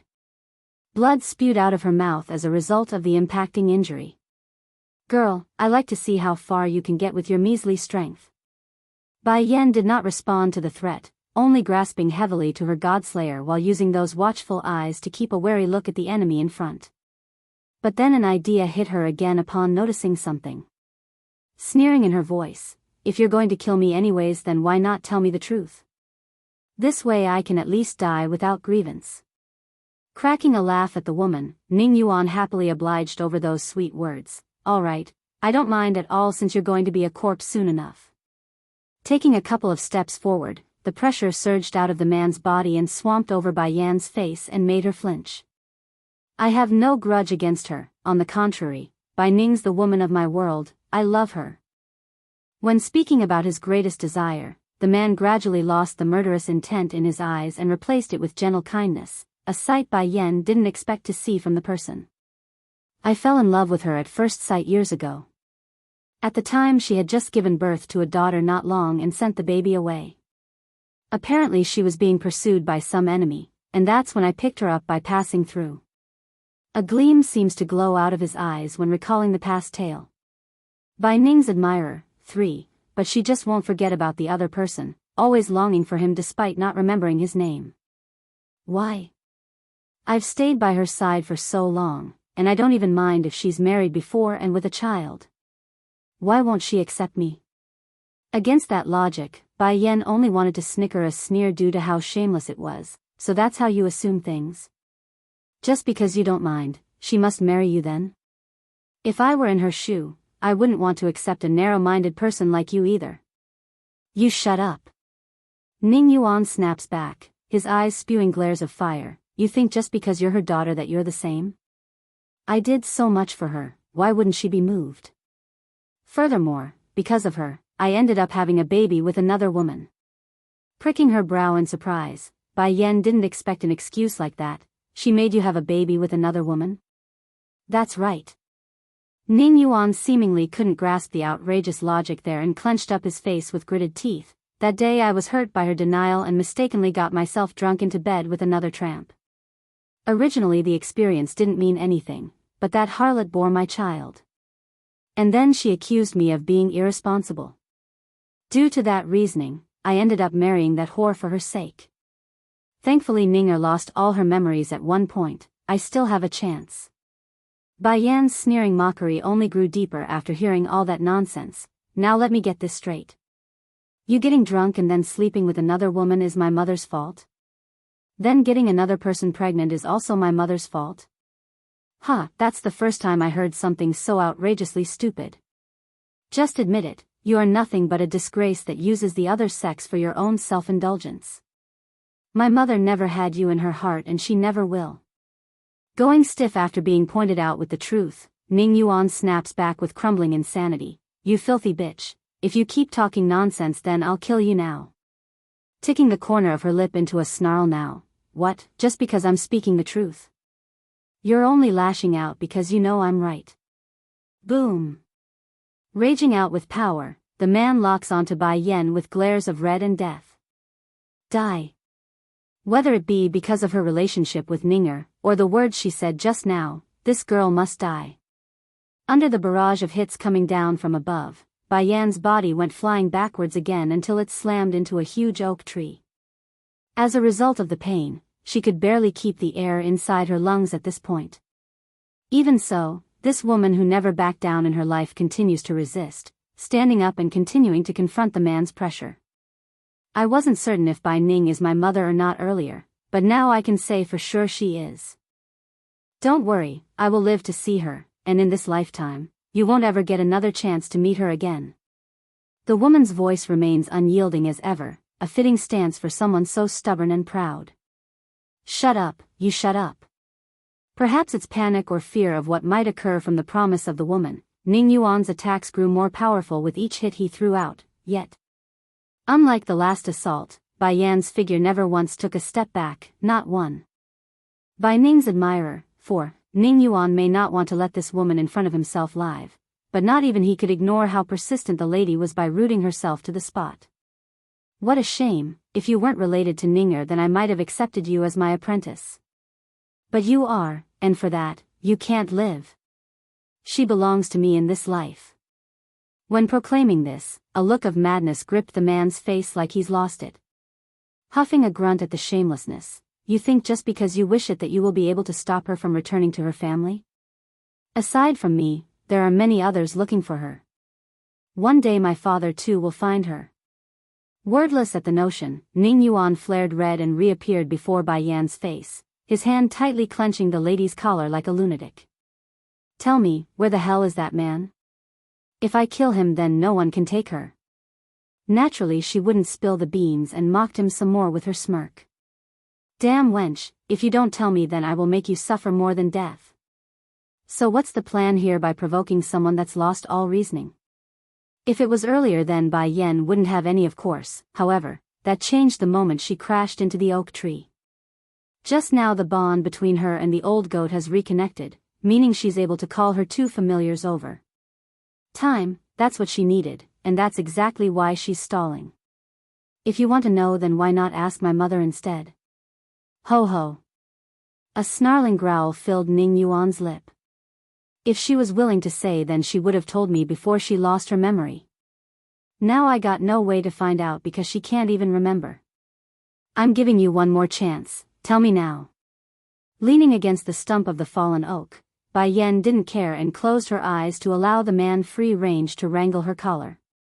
Silence was the best and it's the reason he's keeping her alive. "You slut." Bang. Aggravated by the resistance, Ning Yuan throws another punch, but this time it's for the lady's face instead. Sensing it due to the wind blowing in from the front, Bai Yen reflexively blocked with her Godslayer. Just like the last time, the recoiling shockwave was devastating when flesh met metal, causing the lady to throw up blood from the mouth again and making her complexion go pale white. Not done yet, the man throws another, and several more punches in quick succession afterwards. But right when he's about to finish the job after losing his mind, he somehow couldn't. Inches, only inches away, Ning Yuan's fist stalled, hanging there in midair like he's frozen solid. Bai Yen also noticed this oddity, believing her life was about to end as well at first, but then she soon realized why. Looking down, a muscular hand of pristine grace had wound itself around her waist, giving the lady the oh-so-familiar protective sensation from way past. Bai Ning's admirer, 5, Yifeng, "Why are you here?" She murmurs this out without a second thought, almost tearing up due to his godbrother's sudden arrival. "This man saved me again. I might not ever be able to repay the debts to him at this rate." Chu Yifeng didn't respond right away, only loosening his hands first and pulling the lady behind himself for protection. "Wait here for me."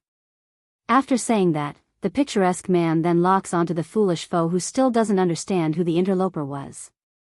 "Boy, you'd better mind your own business, otherwise." Ning Yen narrows his into a squint, the threat obvious. Acting like he's not heard the warning at all, Chu Yifeng presses forward with casual strides that seemingly made Ning Yuan flinch from the mountainous pressure coming off of his existence. The strength of this kid, it's not normal. Ning Yuan inwardly exclaims, finally realizing the boy wasn't someone he could easily crush if he didn't take him seriously. Do you know what kind of ending befalls those who hurt her? The young man's voice was faint but bitter and cold. They have all died after I hunted them to the end of this world to make sure they regret it. Bai Yan went stiff after hearing that. True, this man whom she thought of as a brother has done exactly that since she arrived at the Holy Land. Never did he allow those who hurt her to get away afterwards. But sadly, she could never answer his feelings knowing fully well what he wanted, and for that, she owes him. Pursing her lip in the back, the lady suddenly found herself unable to look away from that stoic figure. She doesn't know why either, but she just got this strange feeling that the man before him has changed in some way since the last time she saw him. What was the change? Well, she doesn't know what either, it's just different. But then it hit her. From within the deepest part of Bai Yan's brain, a fleeting figure of someone she met only recently appeared. It's Chu Yi God's figure. Yifeng, what sort of relationship do you exactly have with that God? She blubbers this out with uncertainty in her voice. Me and Bai Ning looking similar can be blamed on us being mother and daughter, we're blood related, but what's the deal with the two? They're practically printed out of the same silhouette. Aside from the aura that's slightly different, there's no difference. Chu Yifeng stopped moving then, giving the lady the illusion that he's stiff and rigid like she's caught onto something critical. Nevertheless, the strange behavior he had soon recovered to focus back on Ning Yuan who had begun his attack. I told everything to this stinking bitch, no matter what she must die here today. The scum vows inwardly after throwing the first punch. Chu Yifeng remains unfazed and indifferent as ever naturally, even if his opponent was an incredibly strong one. With a wave of his sleeve, he repels the first attack in addition to throwing a punch of his own. Boom! In an instant, powerful shockwaves rocked the valley due to their fists colliding with one another. Trees were destroyed, rocks crushed, and the whole terrain a cratering mess. Yifeng. Bai Yan cries out in urgency. Looking behind herself, she attempts to find signs of her two familiars who should be arriving soon. Sadly, they were nowhere to be found still and left her disappointed and panicking. Mother and daughter reunion. 1. Ning Yuan was furious as the fire burned within his chest. He wanted to bypass this young man whom kept getting in his way but couldn't. Yenner, you go first. Sensing the murderous gaze flying over to the woman behind himself, Chu Yifeng faintly mutters this out as a precaution. I'll come to you later, so leave first. Bai Yan didn't comply like the man wished, only staring coldly at Ning Yuan who's also shooting death glares in return. Please leave first. Finding no movement, Chu Yifeng says it a second time. Don't worry, I will be alright. Now go back, your baby needs tending. Bai Yan trembled at the reminder, this man, he's always like this, so tendering and caring. Just now during the fighting she may have focused all her energy around the stomach area in order to protect the baby, but a bit of the scum's residual force still managed to get inside despite her efforts. So, unless she takes good care of the injury soon, it would inevitably harm her unborn child inside. Wait for me, Yifeng, I'll be back soon. Giving one final glance of guilt, Bai Yan rapidly turned away knowing she's leaving him behind to his own bidding. Stop. Ning Yuan went pale at this sight. Despite wanting to stop this from happening, the scum couldn't go any further because the second he took a step forward, the young man's figure had come again and blocked his path. Your opponent is me. Always as indifferent but with a cold chilling note, Chu Yifeng's expressionless face was unreadable, which only provoked the scum further in this manner. Both men are powerful individuals in their own right. As a result, the friction and force created by their auras pounding against each other was incredible and awe-inspiring. Boy, the woman's baby, it's not your child, is it? Yifeng didn't answer, only calmly gazing at the scum for signs of movement. And due to this silent attitude, it gave the bastard the answer that he wanted. Is it worth it for a woman who would bear another man's child? Ning Yuan throws another punch after saying that but was caught by the boy's hand instead. In this scum's view, the woman he loves could only bear his child and no one else's. That's why he's getting so confident. So what? So what? This light and mild retort from Chu Yifeng left the scum stunned and blown away. Truly, Ning Yuan never expected another man to be able to withstand such a thing. That's equivalent to a wife cheating on their husband in his mind. I promised her before in this life that I will never let anyone hurt her and her children. That means no one. Exactly like this young lord of the Holy Land says, he's done precisely just that and kept to his oath. He's a true man.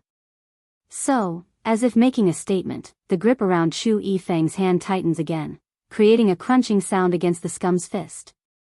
Is this boy really stupid or just acting? Dilating his eyes inwardly, Ning Yuan couldn't believe his own ears right now. It's already bad enough to protect another man's woman, now he's also protecting another man's child. Isn't this as stupid as it comes? Ning Yuan couldn't hold back his derisive sneer at the thought. You don't want me to kill her? Fine, I will make sure I kill her then. Boy, I admit you're quite the strong one, but compared to me, you're still lacking. As usual, Chu Yifeng didn't speak and ignored the man's taunt, which only made the scum more outraged and more furious as he withdrew his fist. Now an immeasurable force hovers around both men's body like it's going to crack the sky itself. Mother and daughter reunion, too. Bai Yan's figure shuttled through the trees at incredible speed after she made her escape, only stopping after her body could no longer sustain itself due to fatigue. Sweating droplets across her forehead, she wordless rubbed her own belly since the last of her excess energy was spent on protecting the baby. I'm sorry for putting you in danger, I'll check on you right away. Gently smiling, she then quickly pulled out a replenishment pill to help recover some of her lost strength for the task. But I believe in you, my baby. No matter what happens, you will continue to stay with me because you are strong. Seemingly able to hear her cooing voice, the unborn child sends a heavy kick to her tummy as a response. It still hurts for Bai Yan to have a strong bump like that, but it made her happy nevertheless to know the child's well. Minutes later, after examining various parts of her own body, the lady frowns and mutters to herself, I guess I underestimated the strength of a high divine after all, his power hit me harder than I thought. Recovering from this will be more difficult than expected. It's then at this moment a flashing image of Ning Yuan's face popped up again, causing her eyes to tighten into a cold chilling glare. But regardless of what happens, I will make sure his plan doesn't succeed. I will find my mother in this life, and I'll make sure she learns the truth. After vowing to herself on future plans, the lady attempts to get up again to no success. The pain from pulling at her wound left her breathless and gasping for air then. However, she didn't need to move. Exactly right as she's deliberating on what to do, two familiar energy signatures had caught her attention. Swinging her head around with a joyous smile, she could see it was none other than Dragon Flame and Half Qing Sing. Dragon Flame, Half Qing Sing, you're finally here. But where's Dragony and Xiachen, shouldn't they be with you? Twitching in the corner of his mouth, the old goat really wanted to bash at the lady for being so inconsiderate when they rushed over with such haste. I've came as soon as I got your message, so I couldn't inform him in time. Are you hurt? Drawing a happy-go-lucky smile of his own, the old goat was enjoying the sight of the lady being in such a messy state. Ragged clothes on her body, blood stains here and there, what a sight to behold. Humph. That's what you get for scheming against me. I really should go thank the one who did the deed. Bai Yan naturally perceived the guy's thought, however, she didn't care and kept herself from arguing. 300 meters from here are two people, they're fighting right now. The one wearing the white robe is Xiachen's godfather, I want both of you to go help him immediately. Dragon Flame and Half Qing Sing both didn't want to help, of course, they got nothing to do with that conflict, but because of the constraints placed onto their soul due to the soul-binding contract, they could only do as ordered. Though begrudgingly, of course. Mother and daughter reunion, 3, oh right. Seeing that the two were about to go, Bai Yan hurried to ask for one last key detail, where is my son and daughter? I'll go to them right now. Inside the largest inn of Luqing City, Dragon Flame threw out this answer without struggle, they should be waiting for you there. Done with that, the old goat and snake immediately took to the air and hurried over to the indicated location. The pair may not like helping the lady in whatever matter she has gotten herself into, but they knew enough their freedom relied on satisfying the wishes of their newfound mistress, hence their hurried pace. This is good, Yifeng should be fine with those two going to help him. It's time I went to find Xiachen and Dragoni. Bai Yan thought, pulling herself up from the floor and giving one final bittersweet glance before heading for the nearby city. Inside the inn, Bai Xiachen had been holing himself up inside the room with his sister after they decided to stay here. He's very bored, but also very worried at the same time, which could be seen by the frown and constant sighing from his mouth. Why didn't mother come find me yet? Pressing his chin against the hand that's finicking around with the chopstick, he turns to Dragoni for some comfort. What am I supposed to do? I miss mother so much. Despite the woes of the boy who did nothing but mope before the many dishes on the table, the young dragoness on the other hand was gobbling up the food with great interest when she looked up. Gidge, you don't want to eat? I don't have an appetite if mother is not around. Placing the chopstick down after giving that comment, he just stared at the table for no reason before breaking out into another sigh. Dragoni, why hasn't she come for us yet? Do you think she has already taken a liking to a new baby and don't want me anymore? The boy's expression dissolves into that of someone suffering some great grievance, that voice pathetic and whiny now. Then before anyone could reply to the kid's pointless muttering, his ears pricked up and he slammed the table with his hands while jolting up. Dragoni didn't expect this and also jerked at the sudden commotion of course. Food in her mouth, she cluelessly inquired for details. What's wrong? But without giving an answer, Bai Xiachen ignored the wondering eyes of his sister and quickly ran out the door. As soon as he did so was when he saw the familiar red dress that he's been waiting for. Likewise, Bai Yan had also noticed the little steam bun that's gazing down at herself from the second floor of this establishment. She didn't bother to hide her relief and happiness while standing in the main lobby where the rest of the patrons were. Immediately opening up her arms at the boy who had literally threw himself into the air, the lady happily welcomed the warm emotional welcome. Mother. The boy locked onto his mother's body like glue, refusing to let go in the slightest. Why did it take you so long to find me, mother? Are you already in favor of another baby and not want me anymore? Amused by the silly remark from her son, Bai Yan's first reaction was to scratch his nose to remove the idea. Silly, why would your mother go look for another child when you are so adorable and cute and sensible? Only with that comforting phrase did the little steam bun release his genuine smile of happiness after being so glum for all these days of wandering. Burying his face into the woman's chest to seek comfort, Mother, I missed you so much. Before I went into the secret domain in order to grow stronger so I couldn't see you at all, and then it was not easy to get a glimpse of you after you and Batty Father came to find me.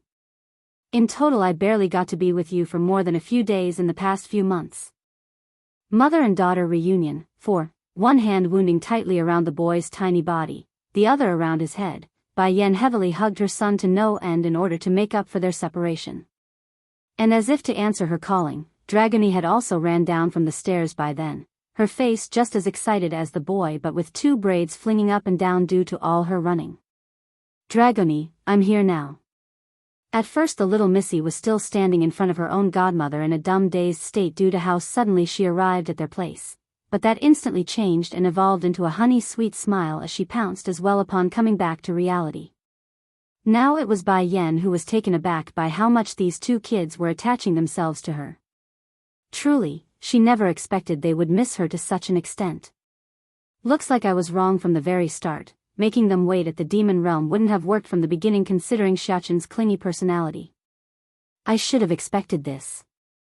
Mother, Bai Xiachen suddenly grabs onto the lady's hand after the embrace. I have something to tell you, But before the boy could divulge whatever's on his mind, a soft gentle voice had come in from the second floor and catching the group's attention. Xiachen, did your mother come find you?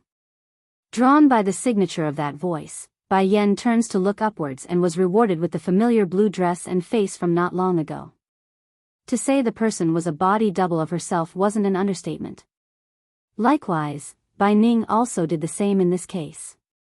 Though she already knew Bai Xiachen's mother was very similar to herself in appearance, but the level of likeness was uncanny even to her own eyes. You, Bai Yan's voice sounding shaken by the encounter, she splutters and ends up saying nothing due to the emotional waves running inside. Whether it be in the previous life or this one, Bai Yan has never gotten a chance to experience the bond of having a mother, hence her strong bond to the little steam bun. She needed to make up for the hollowness in the heart over the lack of motherly love. Now imagine the news of actually being able to mend that loss. There's no way the lady wouldn't be moved beyond words. Showing a faint sorrowful smile, Bai Ning was the first to break the silence. Lady, are you Shechen's mother? If you are, then that's good. I happened to pick him up along the road, so I'm happy that his family is here. Bai Yan choked again when trying to speak, which only made it more apparent when the little steam bun interrupts her. Pretty granny, my mother and us were all driven out by my batty father.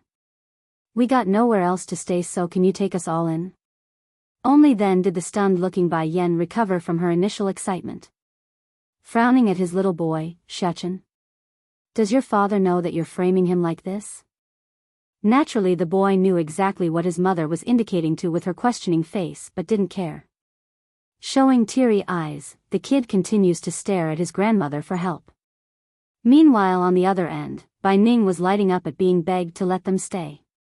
To be clear, she was just as hesitant to see the group go, so this arrangement was like a windfall, the perfect setup in her view if she could have it. If lady wishes to stay, then of course that's fine. Your decision. A while later, after staying quiet, Bai Yan finally got to express her opinion. My name is Bai Yan, you can call me Yenner. I'm somewhat unaccustomed to being called lady, so please call me by what my family and friends do. Flashing a smile of hope, the woman didn't bother to hide the level of yearning in her voice now. Mother and daughter reunion, 5, happy to oblige the request, Bai Ning said, all right, how can I refuse when you're insisting already? I will call you Yenner from now on. By the way, do we know each other at some point? Her soft gentle voice left Bai Yan visibly shaken because the way she said it hinted at something else. Truth is, I don't remember much about my past anymore, but I always felt like I should have a daughter. I know this because I was holding a baby's doo-doo when I came to again after losing my memories. So, I've always believed my loved ones would come find me one day. Making a sigh, the lamenting lady's mind faded back to the time where she would yearn for someone to come seek her return to where family and friends waited. Sadly, that day never came, and eventually she too began to lose hope, replacing the feeling with disappointment and regret. Bai Yan acted right away upon hearing that shocking revelation. Dilating her eyes into a squint, she promptly shot her spiritual feelers out for examination. The patient herself naturally sensed the intrusion into her own body, but Bai Ning didn't resist and closed her eyes instead, thus allowing the other side to freely explore her condition. Make no mistake, she would never allow someone free-range exploration of her inner body, especially someone she's just met and no longer than a few minutes. However, a strong urging from deep within told Bai Ning to get closer to this young lady without any specific reasoning. Mother, Bai Shechen blinks and turns to ask his parent, is something wrong with pretty granny's body? Showing a complex expression, Bai Yan eventually spoke to explain her findings. Her memories has been sealed, that's why she couldn't remember the past. Sealed? Visibly shaken by the news, Bai Ning furrowed her temple until the entire face had scrunched up. My memory loss is not because of an injury, but a seal? Who could have done this to me? It looks like she is unaware of her own memories being sealed. Bai Yan thought, her eyes narrowing into a dangerous slit because she could already guess who did it. Forgive me for asking, but do you know someone by the name of Ning Yuan? Brother Yuan, you know him? Surprise apparent on her face, Bai Ning reveals a smile at the mention of the name. During the years when I lost my memory, it was Brother Yuan who kept me company. He's a good person and saved me from danger several times already, so I consider him someone as close as a brother. The only shame is Brother Yuan having unwanted ideas about me, otherwise I wouldn't have snubbed him and kept my distance lately.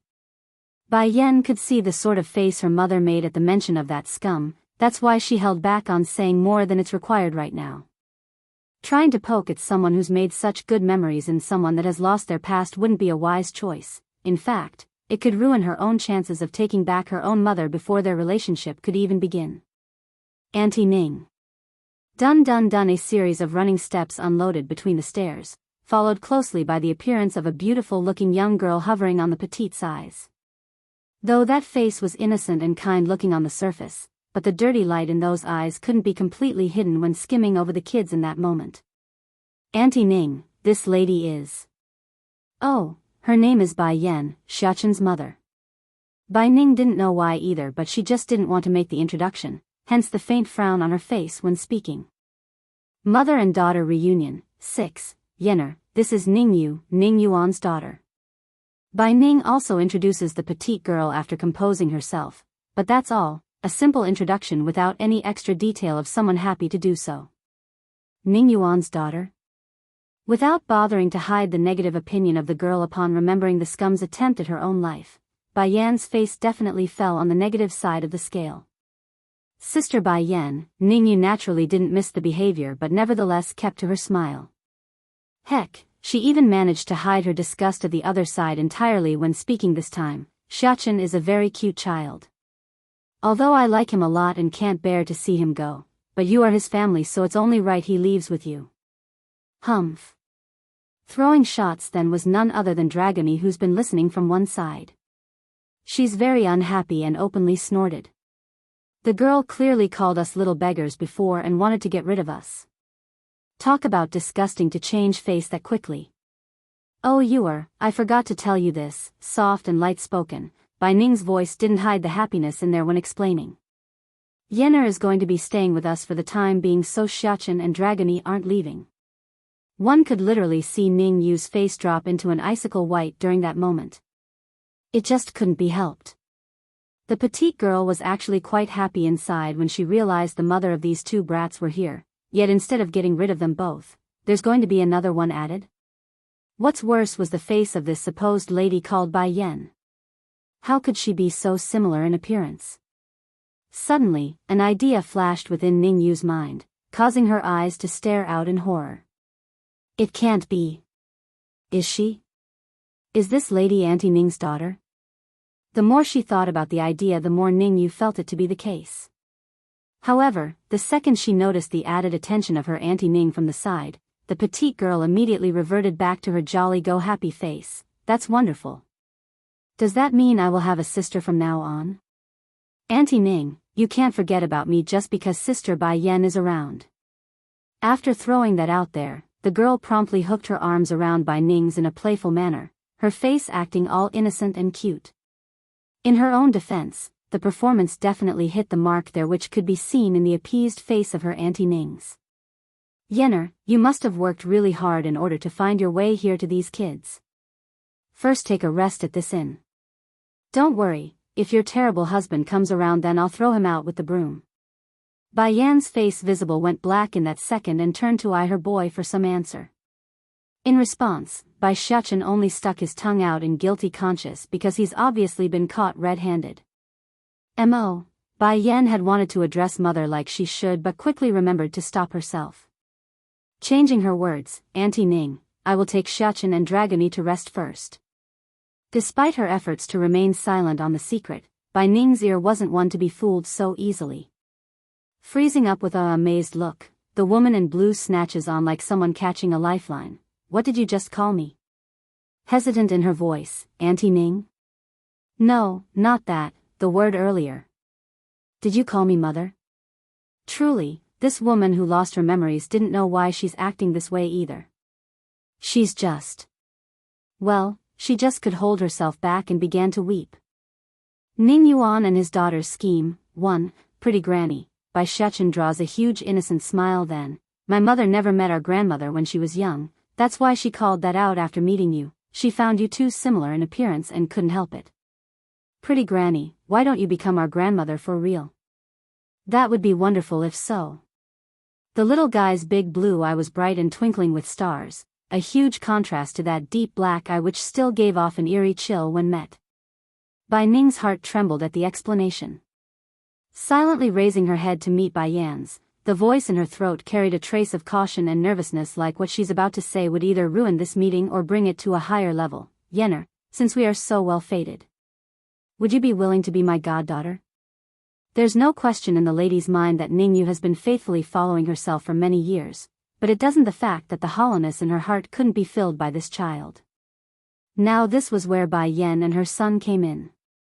The moment she met them was when that hollowness faded away, replaced firmly by the yearning and desire of someone meeting another precious individual in their life.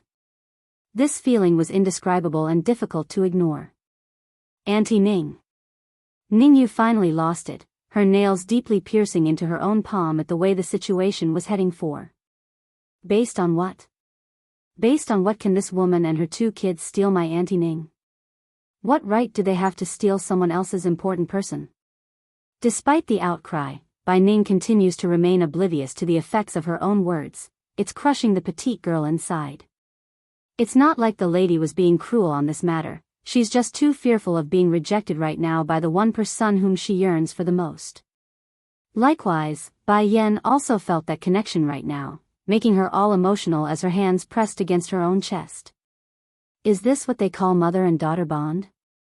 Mother, soft and shaky, Bai Yan's one word stiffened the nervous grandmother and unsealed the dam of tears already swelling around the eyes. Good child, from this day forward you are my daughter. Don't worry, you're children and you will never be in danger anymore, I will protect you all. Looking at Bai Ning's elated face, Bai Yen didn't say anything more. She knows revealing any bad news regarding Ning Yuan would be foolish and crushing to her own biological mother at this moment. However, that doesn't mean the situation wouldn't change once she got a chance to tend to that seal inside her mother's head. Thank you, mother, but me and the kids are getting tired, so I'll take them to their rooms first. Oh yes, silly me, you must be tired after coming all this way to find them. Go ahead, their rooms are just upstairs. From beginning to end, Bai Ning's attention never once left her real daughter. That's why she didn't realize the vicious expression hovering around the petite girl's face when watching the family's figures disappearing up the stairs. How did this slut do it? How did she make Auntie Ning take her as a goddaughter this fast? I've spent years trying, how can she get ahead of me like this? She will pay for this. Biting her lip, Ningyu vowed inwardly to get revenge for this transgression. Then without any indication, Bai Ning, who was walking ahead of the petite girl herself, turned, causing the last to frantically retract the vicious light in her eyes. Auntie Ning. Yenner will be a sister to you from now on. I hope you can treat her like a real sister and not be like before. I won't repeat myself again on this matter after that disappointment, understood? Ning Yuan and his daughter's scheme, too. Ningyu clenched her fists on both sides and forced a smile. Don't worry, Auntie Ning, I promise you. Only then did Bai Ning return her attention back to the woman next to herself. Let's go, Yenner. Bai Yen nodded, of course, but right as she's about to continue up the stairs, she had caught a glimmer of the viciousness in the petite girl's eye. If it was under normal circumstances, she would never allow such a threat to remain nearby, but it's not. Ning Yuan, you will pay for what you did. Your daughter may not have done anything yet, but she's clearly the same type of person as you. Mother, I am hungry. After returning to their room and being left alone again, it was Dragony who spoke first by rubbing her round belly and salivating on the mouth. Bai Shechen immediately shot a look at his sister. You ate so much already and you're still hungry? Especially her tummy, it's so big already. Dragony immediately made a grievance face at the scolding. It's true her tummy was round and big, but it only takes a short moment for it to be all digested, so she's not lying. Against this picture from her daughter, Bai Yen could already guess what she's thinking. Knocking on the little head with her knuckle, didn't I tell you not to eat random things? If you continue to be like this, then you might get indigestion like the last time. Seriously, what is this girl thinking? Didn't she learn from the last time by eating all those humans? Now she wants to eat Ningyu? Oh. Hanging her head pitifully, Dragony complies readily. I will listen to mother, I won't eat her. Gidge, big brother, already said so. Mother is always first, so I must listen to her words unconditionally. Even if I'm hungry, I can't eat Ningyu.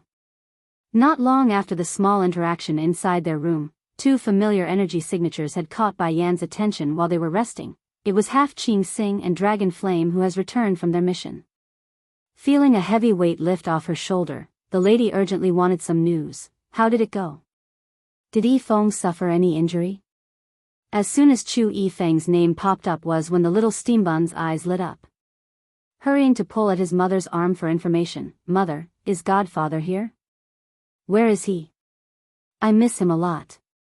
Slightly frowning at the reminder of a missing third, Bai Yen turns back to the two familiars. "So where's he, Feng? Why isn't he with you too? And what happened to that Ning Yuan?" Answering was Dragony Flame. "The man you call Ning Yuan ran away once we arrived, and that Chui Feng left by himself, saying he has something to take care of." The wonderful news brought a wave of relief to the lady's heart. "That's good then. If he's alright, then that's good." Unlike his mother though, Bai Xiaochen was rather disappointed on the face after hearing his godfather had left on his own. He's been missing the man a lot after they left the Holy Land back then, so it's another missed opportunity today. "We didn't manage to kill that Ning Yuan guy." Dragony Flame begrudgingly throws out this comment on his own, his face angry and insulted. In this old goat's mind, there should only be a handful of people capable of escaping his grasp. Ning Yuan and his daughter's scheme. 3. It's then the snake also spoke up. "You said so before. If we protect your son, then you will grant us freedom. Does that still count?" Pricking her brow, Bai Yen forms an unreadable smile at the two. "What I promised will of course be counted, but that time is not now." Half Qing Xing's expression changed dramatically. "Are you cheating us? I said I will return freedom to you both, that's true. However, I also know that you will attack me right away if I do so, is that not right?" She was only able to form a contract with these two ancient monsters due to her deception. If she does do as they wish at this moment, then they are sure to kill her on the spot, considering their grudging nature. Bai Yen could still handle the snake thanks to her Godslayer sword, but Dragon Flame was another story. Whether it be the physical body or internal strength, the old goat was on a different level compared to herself. Upon hearing those words, Dragon Flame's complexion also dropped. He just knew this was how it's going to turn out. She never intended to return them their freedom. "But you don't have to worry, I'll give you two your freedom sooner or later. It's a pity, but I can't do it now and require both of you to stay by my side." Giving a shrug as she continues, "Besides, I only promised to give you two your freedom, I never said when or where. When the time is right, then I will terminate the contract as I promised." Going silent for a long while, the old goat finally spoke again. "All right, I will believe you this one last time. I hope you can really follow through with your promise and not play word games with us." Dragon Flame. The snake angrily cried out after hearing that. "How can you still trust her? Did you forget how she deceived us in the underground world?" "I did not forget. Although this woman is very abominable in her ways, but I can still believe in her words. Since she said she will grant us freedom, then it's just a matter of time." Bai Yen pricks her brow at the surprising level of trust. "You know me very well. I've told you before already, you're the one who locked me away down there. Why else would I hate you to such an extent?" The old goat grinds his teeth in frustration and annoyance. Going black in the face. "And I've also told you that it's not me, why do you keep mistaking me for the wrong person?" "Humph." Dragon Flame huffs a snort. "Don't deny it, denial is useless. I will never forget your energy signature." Seeing how insistent the old fellow was, Bai Yen could only give up and pucker her own lips in disagreement. Leaning against the chair in a lazy manner, "All right, you two can go back to your rooms and rest, there's nothing happening right now, so you two can do as you please." Dragon Flame left without any struggle, but Half Qing Xing on the other hand was another matter. The snake practically stomped her entire way out the room like an angry child throwing a tantrum. Ning Yuan and his daughter's scheme. Back over in the main lobby of this inn, Ningyu the petite girl was still standing at the same spot like she's lost in thought due to the encounter. Just then, a hand suddenly came from the rear and dragged her away to a corner before she could scream. "What are you trying to do?" The girl snaps around after breaking free and was about to lash out when she saw who it was. "Pa, what are you doing here? Don't talk, come with me first." Ning Yuan carefully scanned their surroundings and led the way to a secluded alleyway once he was sure no one was peeking. Immediately, beads of sweat came pouring out of the man's now pale face. "Pa, you're hurt?" Ningyu whispers this with urgency. "Did those from the Celestial Palace do this?" Ning Yuan didn't answer his daughter's question and instead grabbed onto her shoulder, his voice solemn. You asked me before about whether or not your Auntie Ning has a daughter or not? I can tell you now that she does, and that daughter is now knocking on our doors. Ning Yu's face froze up, her hands clenched into a tight ball over her father's words. The woman you're talking about, is she a pregnant woman with a very similar look to Auntie Ning's? Showing surprise on his pale face, how did you know that? Ning Yu draws a sneer around her mouth as she spoke. That's because the woman you mentioned is already by Auntie Ning's side right this instant. She's also been taken as a goddaughter by Auntie Ning.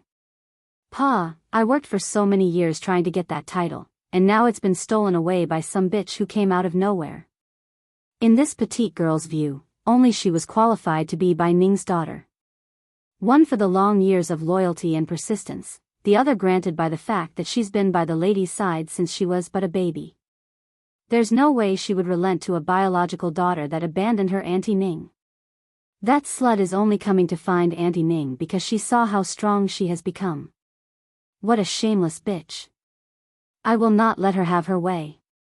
Flashing with an idea in his eyes, Ning Yuan immediately got the gist of the situation and followed up with a plan. Your belief is correct. I met that woman earlier and inadvertently revealed Ninger's strength to her. That's why she's trying so hard to get close to your Auntie Ning. It's because of Ninger's strength, they only want her because of that. Originally Ning Yu's comments and hateful thoughts were only speculations on her own part, there's no real evidence to back it up. However, this time it's different if her father was saying what she believed in as well. Immediately, a distorted look appeared on the petite girl's face. I just knew it. When I first laid eyes on her I just knew she wasn't a good person. I can't let this go. I must go tell Auntie Ning the truth. Wait. Seeing how his daughter's about to leave, Ning Yuan hurriedly caught the girl by the shoulder again. Frowning, Ninger doesn't know the woman is her own biological daughter yet. Daughter, you need to think this through. Do you believe your Auntie Ning will believe your words about a child harming their parents? Stopping in her feet now after that reminder, a frustrated and vicious light appeared on the girl's face as she stood there, awaiting the next words to come. You know it as well. Your Auntie Ning may have been abandoned by her family years ago, but she still longed for them to come retrieve her. If you tell her that evil woman is her biological daughter, what do you think she would do? The man continues to lead his daughter down a projected train of thought with his words. Ning Yuan and his daughter's scheme. 5. Ning Yu's face had turned stiff as she closed her own eyes to remember why she's doing this again. Then by the time she opened them again, the initial hesitation had dampened but still there once the image of Bai Ning's face came up.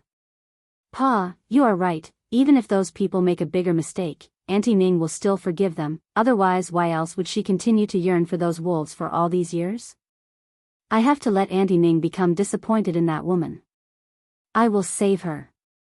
Good child. Full of gentle love in his voice, Ning Yuan's smile looked like he's doing something great and kind despite the cruel nature of what's trying to pull. I will need you to help me with something, okay? What's is it?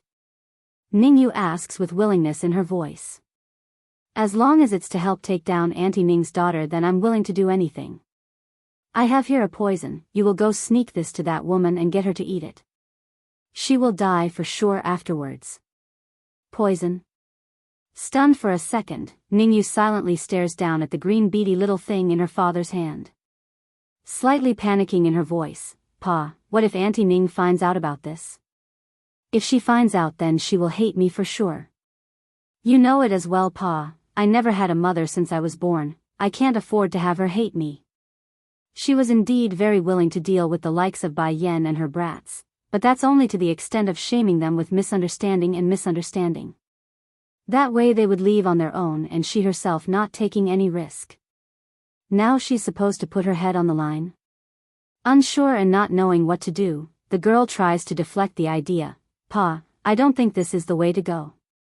What if they find out?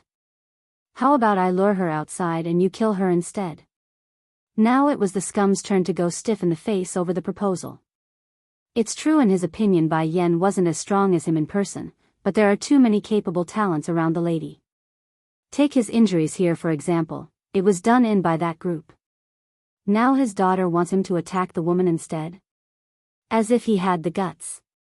Making a couple of dry coughs to ready his excuse, "Daughter, you need not be afraid, there's no way your Auntie Ning would dislike you. No matter what you do, you will always be her favorite person. She's only momentarily tricked by those people. Once that woman dies, then she will naturally recover and return to us." In the end, under the constant pressuring of her father, Ningyu nervously retrieves the green pill into her own hand. "Pa, I understand, I will do as you say." "Good child," a soft luster filled the man's face over the success. "Don't worry, once that evil wolf of a daughter is dead, no one will ever try to fight you for Ningya's attention. Perhaps it's the fear of being caught, or the fear of actually killing someone for the first time, but it took a very long time before the petite girl could take the first step into the inn after leaving her old man in the alleyway. You are. From out of the blue, a faint feministic sound came down from the second floor, causing the already agitated Ningyu to jerk upwards in fright due to being startled. Bai Ning was walking down the stairways when she saw this, and she immediately picked up on the odd behavior. "What's the matter, you are?" "No, nothing." Tightly biting her own lips, the petite girl couldn't keep calm as sweat filled her forehead. "I only got scared a little, it's nothing." Ning Yuan and his daughter's scheme. 6, that so? Bai Ning remained suspicious on the face but didn't dive deeper upon realizing the girl didn't want to give any more details. "You are, although I couldn't take you to be my own daughter, but I've always looked to you as a niece. If you ever come across any trouble, do come tell me, you don't have to keep it to yourself and handle it alone." Shaking her head, Ningyu spoke with a more relaxed pose after that. "Don't worry, Auntie Ning, I am really fine." "I'm relieved then if that's the case." Despite those words, Bai Ning's forehead remains a tight knot. She doesn't know why either, but the lady just got this strange feeling that the child whom she helped raise since young has changed in some ways. Watching the departing back of her Auntie Ning, the petite girl finally released the breath she had unknowingly been holding. Her back's been soaked due to all the pressure of almost being caught by this point, and her palm a bloody mess due to how hard she's been gripping the poisonous bead.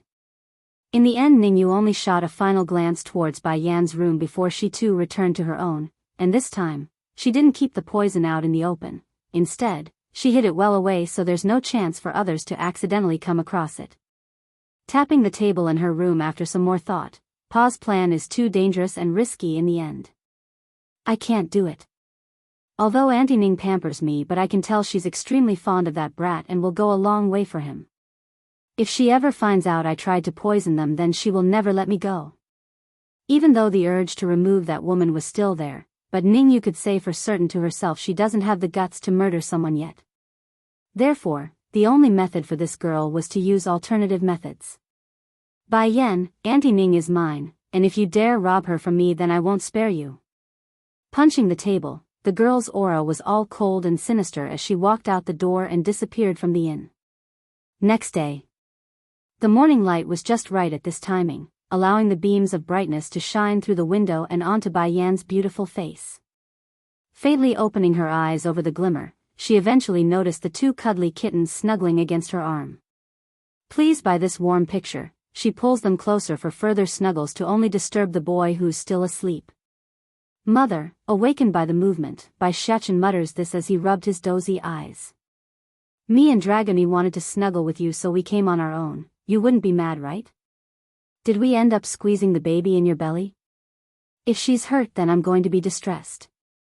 Aching over how sensible the boy was, Bai Yan throws a smile of reassurance over to stop his wild thoughts. "Silly, why would you think your little sister is that fragile? Don't worry, she's sleeping with her brother and sister is a good thing. I'm sure she is very happy." "Really?" Twinkling with bright stars in his little eyes, "Does that mean little sister likes me?" "Yes, of course she does, she likes both of you." Bai Yan's voice right now was bordering on the line of a lullaby, making the boy all the more happy and trustful. "Mother, I also like my little sister, but in my eye you are still the most important. Mother will always be first." Snuggling his head closer to the woman's chest, he didn't hide the lovely smile he had when pushing against those wonderful jugs. Ning Yu's plan. 1. By now Dragony had always been awakened by their conversation. Blinking her big innocent eyes, "Mother, I also want to take care of our little sister with Gidge." Okay, when your sister is born, you two will be in charge of her care. How lucky am I to have such a wonderful and well-behaved son, along with this sweet and lovely adopted daughter.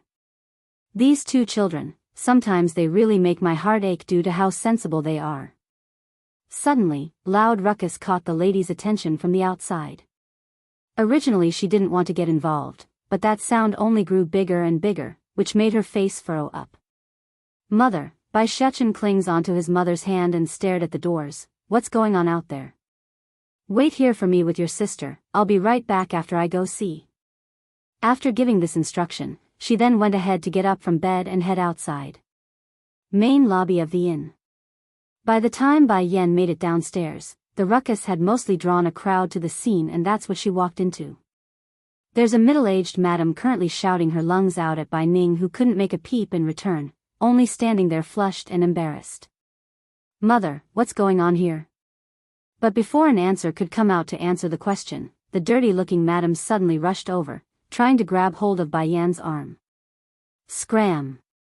A loud roar exploded out of her throat, sending the stranger several meters away and falling to the ground.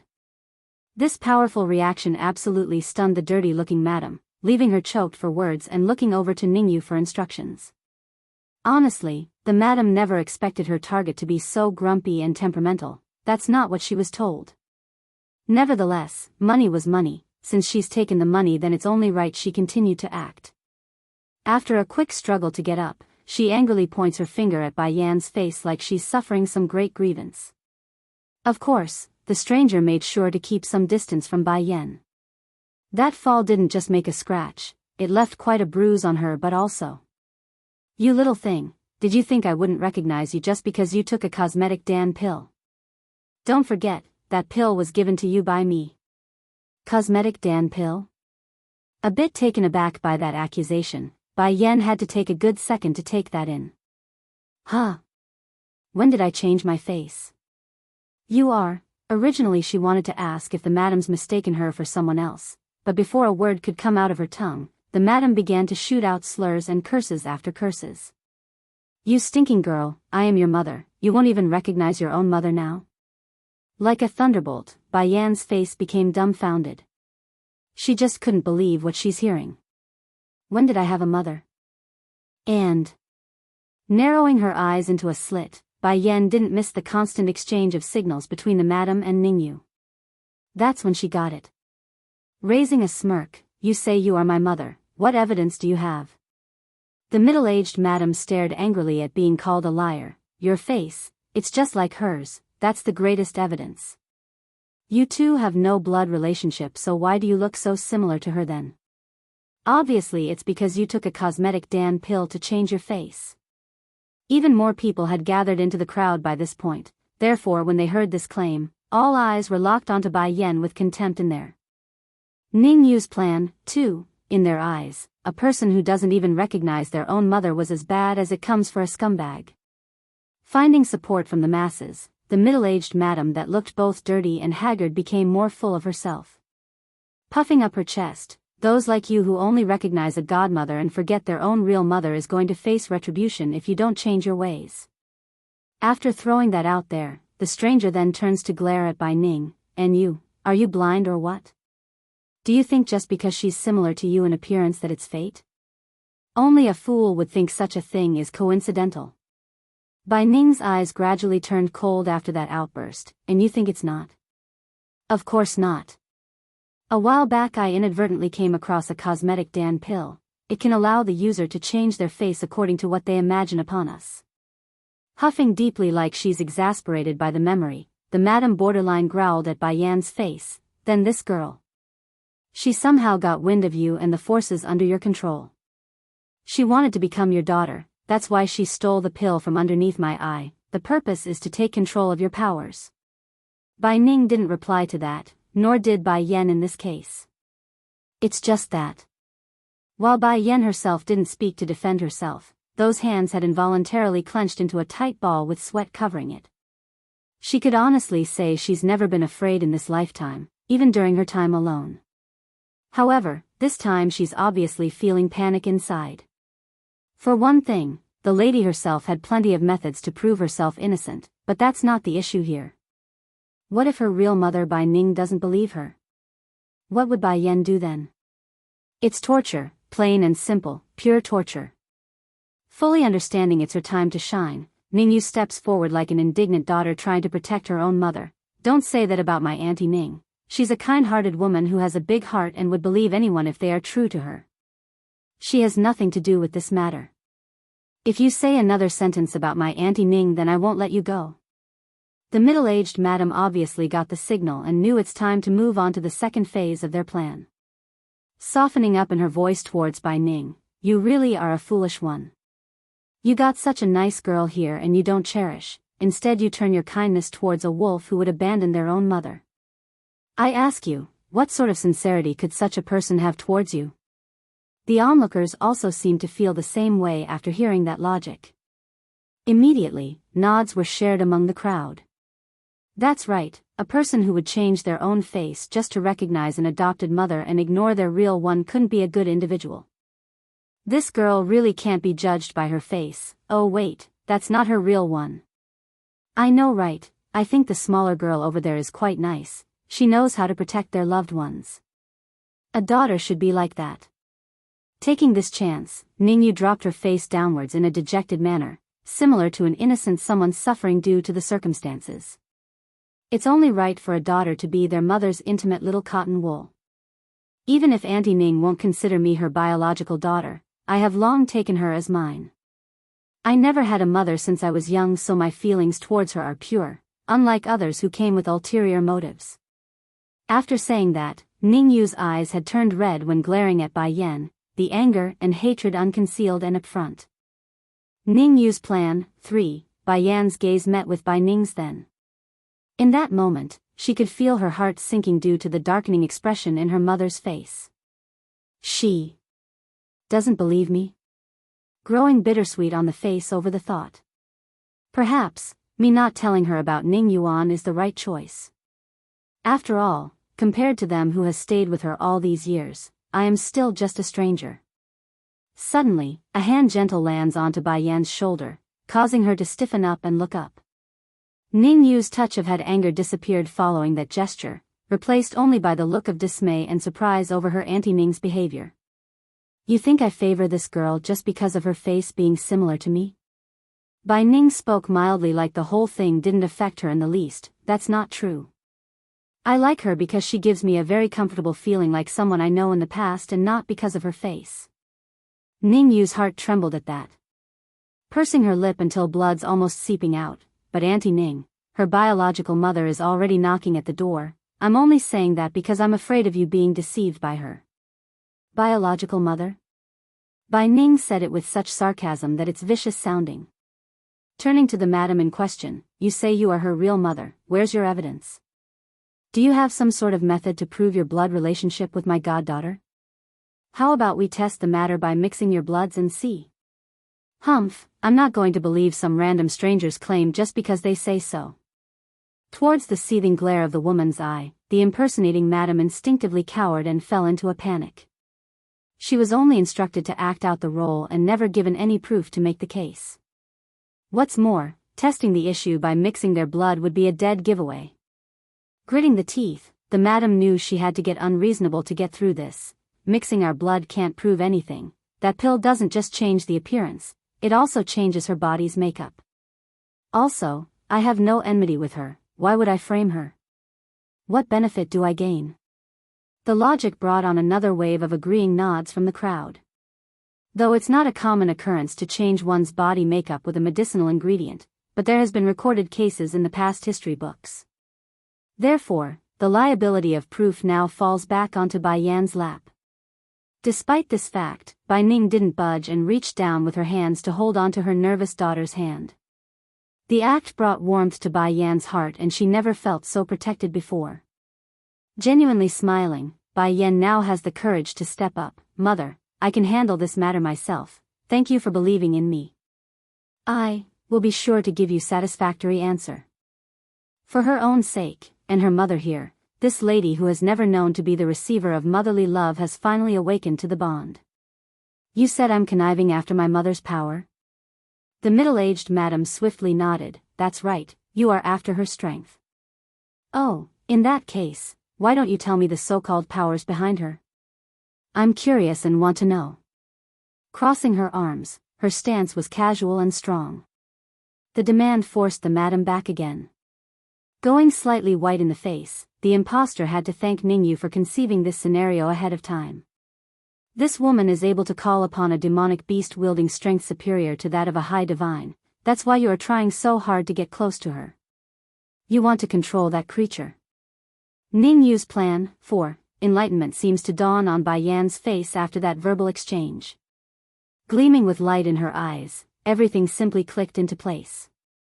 No wonder Ning Yuan and his daughter would try to drive me away so much. Perhaps that man does like my mother from the hearts down, but this girl Ningyu though, why is she so obsessed with someone that's not her real biological mother? It just doesn't make sense, especially to this extent where she would resist anyone getting close. Perhaps it's due to that demonic beasts. Sure enough, Ningyu's heart fell into a fluster over the look she's receiving from Bai Yan. Did this slut discover something? No.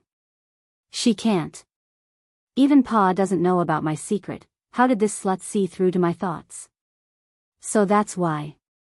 Mother, where's that demonic beast of yours? Bai Yan asks her mother with a smiling face.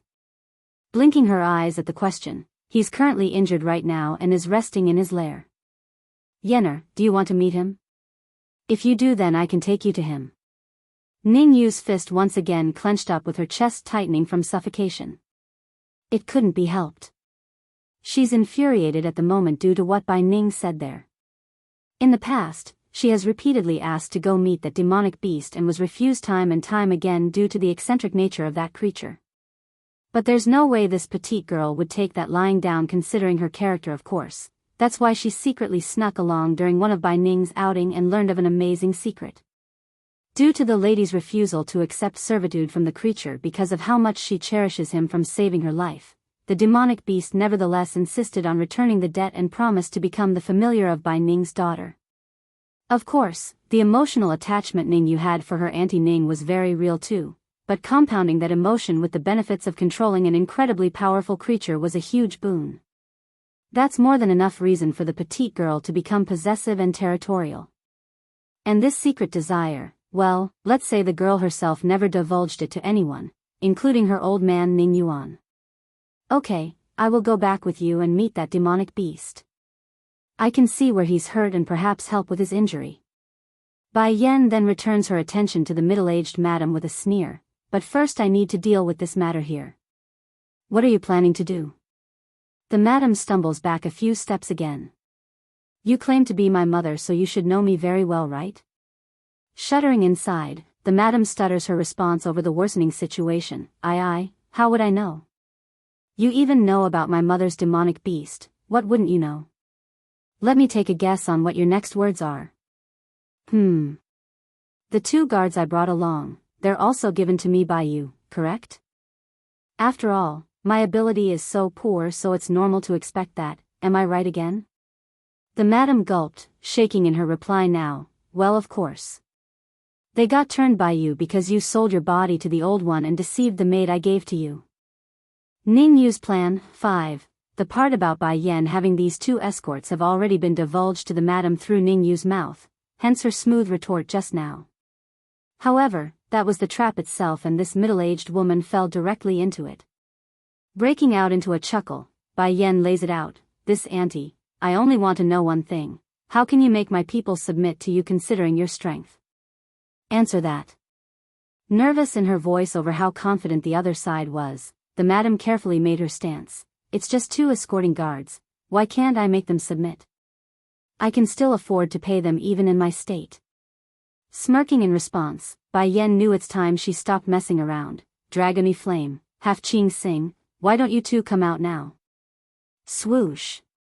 After the lady said that, a massive outflux of wind blew downwards from the 2nd floor due to the powerful force coming off of the 2 monsters. By the time everyone looked up, Bai Yan's so-called escorts had already jumped over the rails from the upper venue and onto the main lobby, their gaze dark and menacing towards the madam. For one thing, the pair wouldn't have cared much if the problem revolved only around their supposed mistress. After all, they only became Bai Yan's familiar due to being tricked. However, what the madam there shouldn't have said was that last bit about controlling them. Nothing but a dirty-looking middle-aged woman at the middle divine level. That's a far cry from their own strength in reality. It's insulting to be degraded by someone so inferior. Against the oppressive aura coming off of the two new entries, the madam reacted just like expected and faltered backwards. Didn't Ningyu say these two are only weak servants that can't pose a threat? Why are they so scary? This, Bai Ning was the first to speak out after recognizing how strong the old goat and snake was. The lady's strength may be at the bottom divine level, but this elder here is already at the peak level of the high divine stage. Incredible. Boom. Without surprise, the explanation sent a shockwave among the onlookers who quickly flew into an explosive gasp of awe and shock. High divine. She actually has a high divine individual acting as her escort. Doesn't that testify to the incredible background of this young lady? In that case, why should she need to use such means to acquire the help of a demonic beast that might or might not compare in strength? More importantly, how can this madam here subdue someone so much stronger than herself? That's just ridiculous. Unbeknownst to everyone else, Bai Ning had kept one key factor inside without saying it aloud, and that was these two are both demonic beasts. In the celestial realm, it's a well-known fact that any demons or demonic beasts are firmly suppressed, especially the stronger ones. If those in power become aware of these monsters, hordes of greedy individuals would surely come and try to steal them away and use them as their own familiars instead. And if not, well, naturally the two would be destroyed in the end. Neither ending was something Bai Ning wished upon her goddaughter here. Now the ball was thrown way back to the dirty-looking madam, which made the woman promptly turn to seek help from her employer. Unfortunately for this impostor though, Ningyu was done with her at this point and threw a punch into her stomach before the madam could utter a word. How dare you frame my sister Bai Yan? You nearly made me misunderstand her. You truly deserve to be punished for this. The petite girl's face appeared seething with anger, which quickly evolved into a look of murderous intent. Understanding what's about to happen, the madam flinched and stared in horror. She knows Ningyu intends to kill her at this point and silence the issue since things has come this far. Ningyu's plan. 6. In a moment of desperation, the bleakly white-faced madam actually lunged into a crawl for Bai Ning's leg when she realized what's going to happen to herself. However, before she could even make it a few knees forward, Ningyu had come down again with another punch and sent her body flying. Blood now kept pouring out of her mouth as horror gripped the madam's face. Now you're trying to harm my Auntie Ning? Ningyu grabbed onto her accomplice's collar and snapped out, if you try anything then I will not let your entire family go. There's a reason she emphasized the family word because the madam immediately flew into a bigger panic and understood the underlying threat inside that sentence. If I dare reveal she's the one who instructed me to do all this then my entire family will suffer, and my son who's in her hand will also die. Miss, please spare me, I know I am wrong, I mistook you for someone else. The madam hurriedly changed her tune and squeezed this out towards Bai Yan. Bai Yan naturally didn't believe a single word there. Squinting her eyes, she shifts her attention from the woman who's obviously being blackmailed in some way to the petite girl instead. Smirking as she spoke, mistook me for another person? You even knew about my mother's demonic beast, so how do you explain that? Ningyu's face went pale in that instant, knowing the sentence was meant for herself. I just knew this woman wouldn't be so easily blindsided. I should have listened to Pa and done what he asked to poison this slut. Now Auntie Ning will distrust me even if I wiggle out of this mess.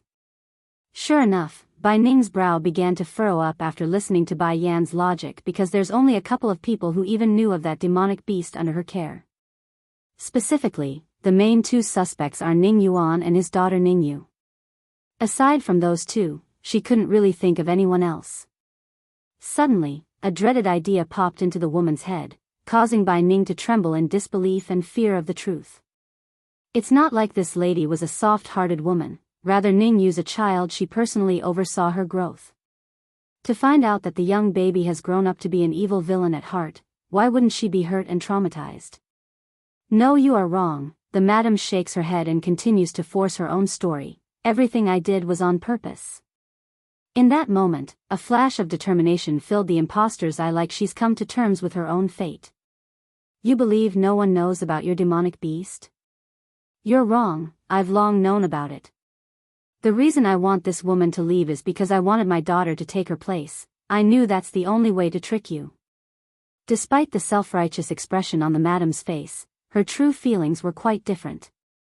It's fear and panic, sprinkled in with a bit of hatred now towards everyone here. Like a cornered rat, when there's no room for escape, then a prey would also grow fangs. That's the reasoning for the hatred. But a mother would always be a mother. When her baby boy's life was in the hands of a vile girl like Ningyu, the madam could only suppress the urge to fight and bear the crime. Bai Ning didn't respond to that, only staying silent for a long while before turning to her so-called niece. Seeking one's own death, does this matter have something to do with you? Bai Ning's voice sounded heavy, which rattled the girl greatly. Why would you ask that, Auntie Ning? What does this have to do with me? Alright, I only hope that's the case. If I find out you are behind this incident, then I won't let you off, even if I'm the one who watched you grow. Due to the warning tone used there, Ningyu's jealousy only grew in kind. Auntie Ning, I would never do such a thing. I only hope that's the case. Bai Ning gives a nod, then gradually shifting her attention back to the madam. So you are not afraid of death? Not afraid of death? Of course not. How's that possible? In fact, the dirty-looking madam has long been shaking in the legs due to fear. She wished she could confess the truth but couldn't. Gritting those teeth, so what if I'm afraid? Will you not kill me if I say yes? Tell me who's directing you, then I will spare your life, otherwise. Mixed in her usual voice now was a chilling note, indicating Bai Ning meant exactly what she said there about the consequences. Going white in the face over that threat, then you might as well just kill me. The madam wasn't some heartless, ruthless killer like Ningyu and her father. Compared to dragging her own family and son into this mess further, the woman would rather die alone in this case and spare her own loved ones. If you're not afraid of death, then how about not being to die despite wanting to die? Bai Ning continues to lead the conversation down a path she knew would strike fear. Not being able to die despite wanting to die. The middle-aged madam widens her eyes in shock. What do you mean by that? The meaning is very simple. Since you don't want to give out the mastermind, then why don't I let you experience what it means to be pierced by 1,000 knives? Staring down at her prey with a devilish smirk, Bai Ning's aura was bone-chilling, a testimony to her true character when confronting an enemy. Unable to die. Pain of 1,000 knives. This woman can be that cruel? Auntie Ning. Ningyu quivered and cuts in. She's afraid of the dirty-looking madam spilling the beans due to fear at this moment. Isn't that too cruel? Although she did frame Sister Bai Yen, but I believe having her pay with her life is enough. Being unable to die but can't is much too cruel of a fate for the crime she committed. Unmoved on the face, Bai Ning turns to face the girl, which sent shudders down Ningyu's heart and made her stop. That's not a face Ningyu has ever seen, and it's left her speechless. Are you sure you want to sacrifice yourself for that mastermind? Bai Ning asks again after shutting the annoyance down. The repeated asking did make the madam waver somewhat, but at the thought of her own son for the second time already, the madam knew she couldn't. All of this is done and orchestrated by me and me alone. There's no other people involved. Getting nowhere with her interrogation techniques, Bai Ning was about to get serious and draw her blade when Bai Yen stopped her with a raised hand. Yenner, what's the matter? She asks with a puzzled look. Mother, I said I'll take care of this, you just need to wait for me. I will make her talk. Seeking one's own death, too, in Bai Yan's view, she only needs her mother Bai Ning's recognition and belief. As for everyone else's here, it doesn't matter to her. In this life, she never wants to experience the taste of losing a loved one again. Okay. Bai Ning draws a faint smile and retreated to the back, allowing her daughter to take the lead in this matter. Just now you said everything you did is for the sake of your own daughter, correct? Bai Yen asks with an unreadable face. Unsure of what's going to transpire, the madam nevertheless steeled herself and answered, yes. Very well, why don't you ask your daughter to come out then? I would love to see how amazing that cosmetic Dan pill is since you keep bragging about its effect. The madam knew this lady was hard to deal with already, but she didn't expect Bai Yen to be this difficult. Where was she supposed to find a daughter to prove the case? My daughter left home for a while already, she's no longer with me, nor can I get in touch with her on such short notice. Oh. Acting like she's enlightened to the fact, a damning light flickered within Bai Yan's eye. In that case, I have here poisonous pill you can take. It will cause all those with a blood relationship to you be affected as well once consumed, meaning she and you will both be poisoned. Trembling in horror, the madam falters backward to get away from that object. What did you just say? The poison will affect anyone who's related to me by blood if I take that? By this point Bai Yen has had to hand it to Ningyu in finding someone so resilient. The madam's obviously panicking and afraid, yet she's still able to make her words clear and not have a mental breakdown. You also said it yourself, you wanted your daughter to take on the appearance of my mother.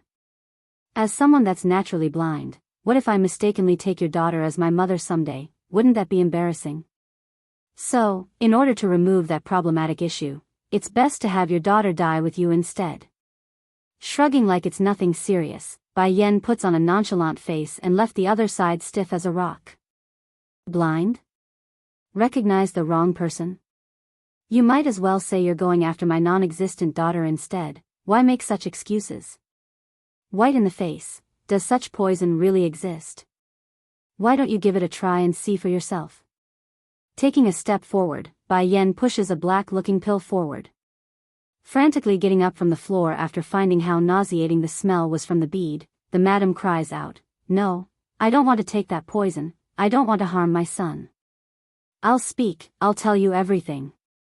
Please don't harm my son." Ningyu was already dumbfounded due to Bai Yan's explanation, now she's also flying into a panic over the madam's confession. It's only a poison, everything would be finished if you just eat it. A person like you deserves to die. After saying this, Ningyu attempts to snatch away the poison so that she could force it down the madam's throat. However, Bai Yen already expected that and retreated in kind so the item remains out of reach. You bitch, framing my sister Bai Yen is the worse. I'm going to kill you. Bang. Her palm strike carried the rage she felt inwardly, so it was incredibly violent once it landed onto the madam's chest. Ningyu, stop. Bai Ning snaps out, outraged at the girl's intent to kill. Unfortunately, the order was futile because Ningyu swung out anyways and with an evil smirk as well. Seeking one's own death, 3. Yet just as she's about to make the killing blow, an old figure promptly got in between her and the madam. Bang! Following that loud impacting noise, Dragon Flame lands a heavy blow onto Ningyu's chest, sending her flying out several feet away until she slams into a wall. PFFFF. Twisted in the face, the girl kept puking blood as a result while staring death glares at her target still. Understanding this was her chance, the madam cries out, "It is she. She is the one who asked me to impersonate your mother. She wanted to drive you away from this woman. I only promised to do this because she offered me a lot of valuable things, but please spare my son, he is innocent." But dump. Taking to her knees, the middle-aged madam didn't try to twist the story anymore and spilled everything. Why didn't you expose her just now? Happily placing the bead away, Bai Yen no longer needed it. A flash of panic appeared in the madam's eye then. Her father is still out there. If anything happens to the girl, her father will murder my entire family. I don't want my son to die, that's why I didn't out her earlier. Please forgive me, I never did anything that's truly damning here, right? Bai Yen couldn't hold back her scoffing sneer then because that's far from the truth. Didn't do much? If my mother didn't trust me so much, wouldn't that mean I'm screwed instead? Collapsing to the ground with strength leaving her body, the madam truly regrets it right now. Please, at least let me son go, I only ask you not hurt my family. Fine, I won't hurt them, but I will make them lose their memories of you. Afterwards, they will never remember you again. Despite the pain hovering in the madam's eye, she knew this was the greatest mercy she's going to get in this case. Yenner, that poisonous pill in your possession really is that effective? Bai Ning comes in and asks, her eyes staring constantly at the spot where it's being stored. If I feed that to my enemy's son, will my enemy also be poisoned? Gawking in the face, Mother, I only tricked her just now, how can there be such a poison in this world? Bai Ning just stood there stunned, just like the madam who's dumbfounded on the floor. However, both women paled in comparison to the shock exploding out of Ning Yu's eyes, who kept staring straight towards the lady who deceived everyone. What did she just say? She was lying earlier? Scratching her nose at the added attention, Bai Yan felt embarrassed for some reason. Mother, you didn't really believe me just now, right? Bai Ning literally twitched in the corner of her mouth because she didn't know to respond to her daughter. Seriously, who would have thought that such an honest-looking lady would be able to lie so thoroughly? You were lying to me? The madam stutters this out, her finger pointing and shaking from disbelief. I actually exposed Ningyu because of a lie. Grinning mischievously, if I didn't do that, would you have revealed the mastermind? This is called tactics, you understand? If you want to blame someone, then blame yourself for being so gullible. Sure enough, Bai Yan's statement left the madam more despairing than ever.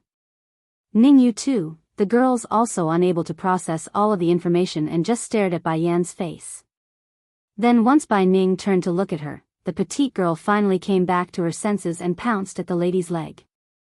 Seeking one's own death, for, Auntie Ning, this is not me, really not me, this person is framing me, you have to believe me. Bai Ning frowned at that. How do you want me to believe you? Aside from you who knows about the powers in my hand, there's only your father as the other. Are you implying he's the one who betrayed me? Auntie Ning, letting her hand go, Ningyu slowly looks up and was met with that cold hard face. There's no longer any kindness in those eyes that she has come to know. Ningyu, you really let me down this time. How did I educate you? I wanted you to be a frank person, and this is the sort of behavior you use to repay me? Replacing that anger in the woman's face now was disappointment. Although she had long known that Ningyu might not be what she presumes to be on the outside, nevertheless, Bai Ning still regarded this petite girl as some sort of child in her own eyes. Throwing tantrums and personalities around due to puberty was expected. However, this was far beyond what she imagined. Making a smile like the soul has left her body, Ningyu slowly rose from the ground, pain and despair showing all over her existence. Yes, you raised and educated me to be a frank person since young, but what have you done in retrospect? Over the years, I've treated and looked towards you as my real mother, but you always treated me as someone else, a replacement. I'm a substitute for your daughter, that's what you were using me for. Do you know how much it hurts me inside because of that? Tears filled those saddened eyes as the pain fluid covered the girl's face.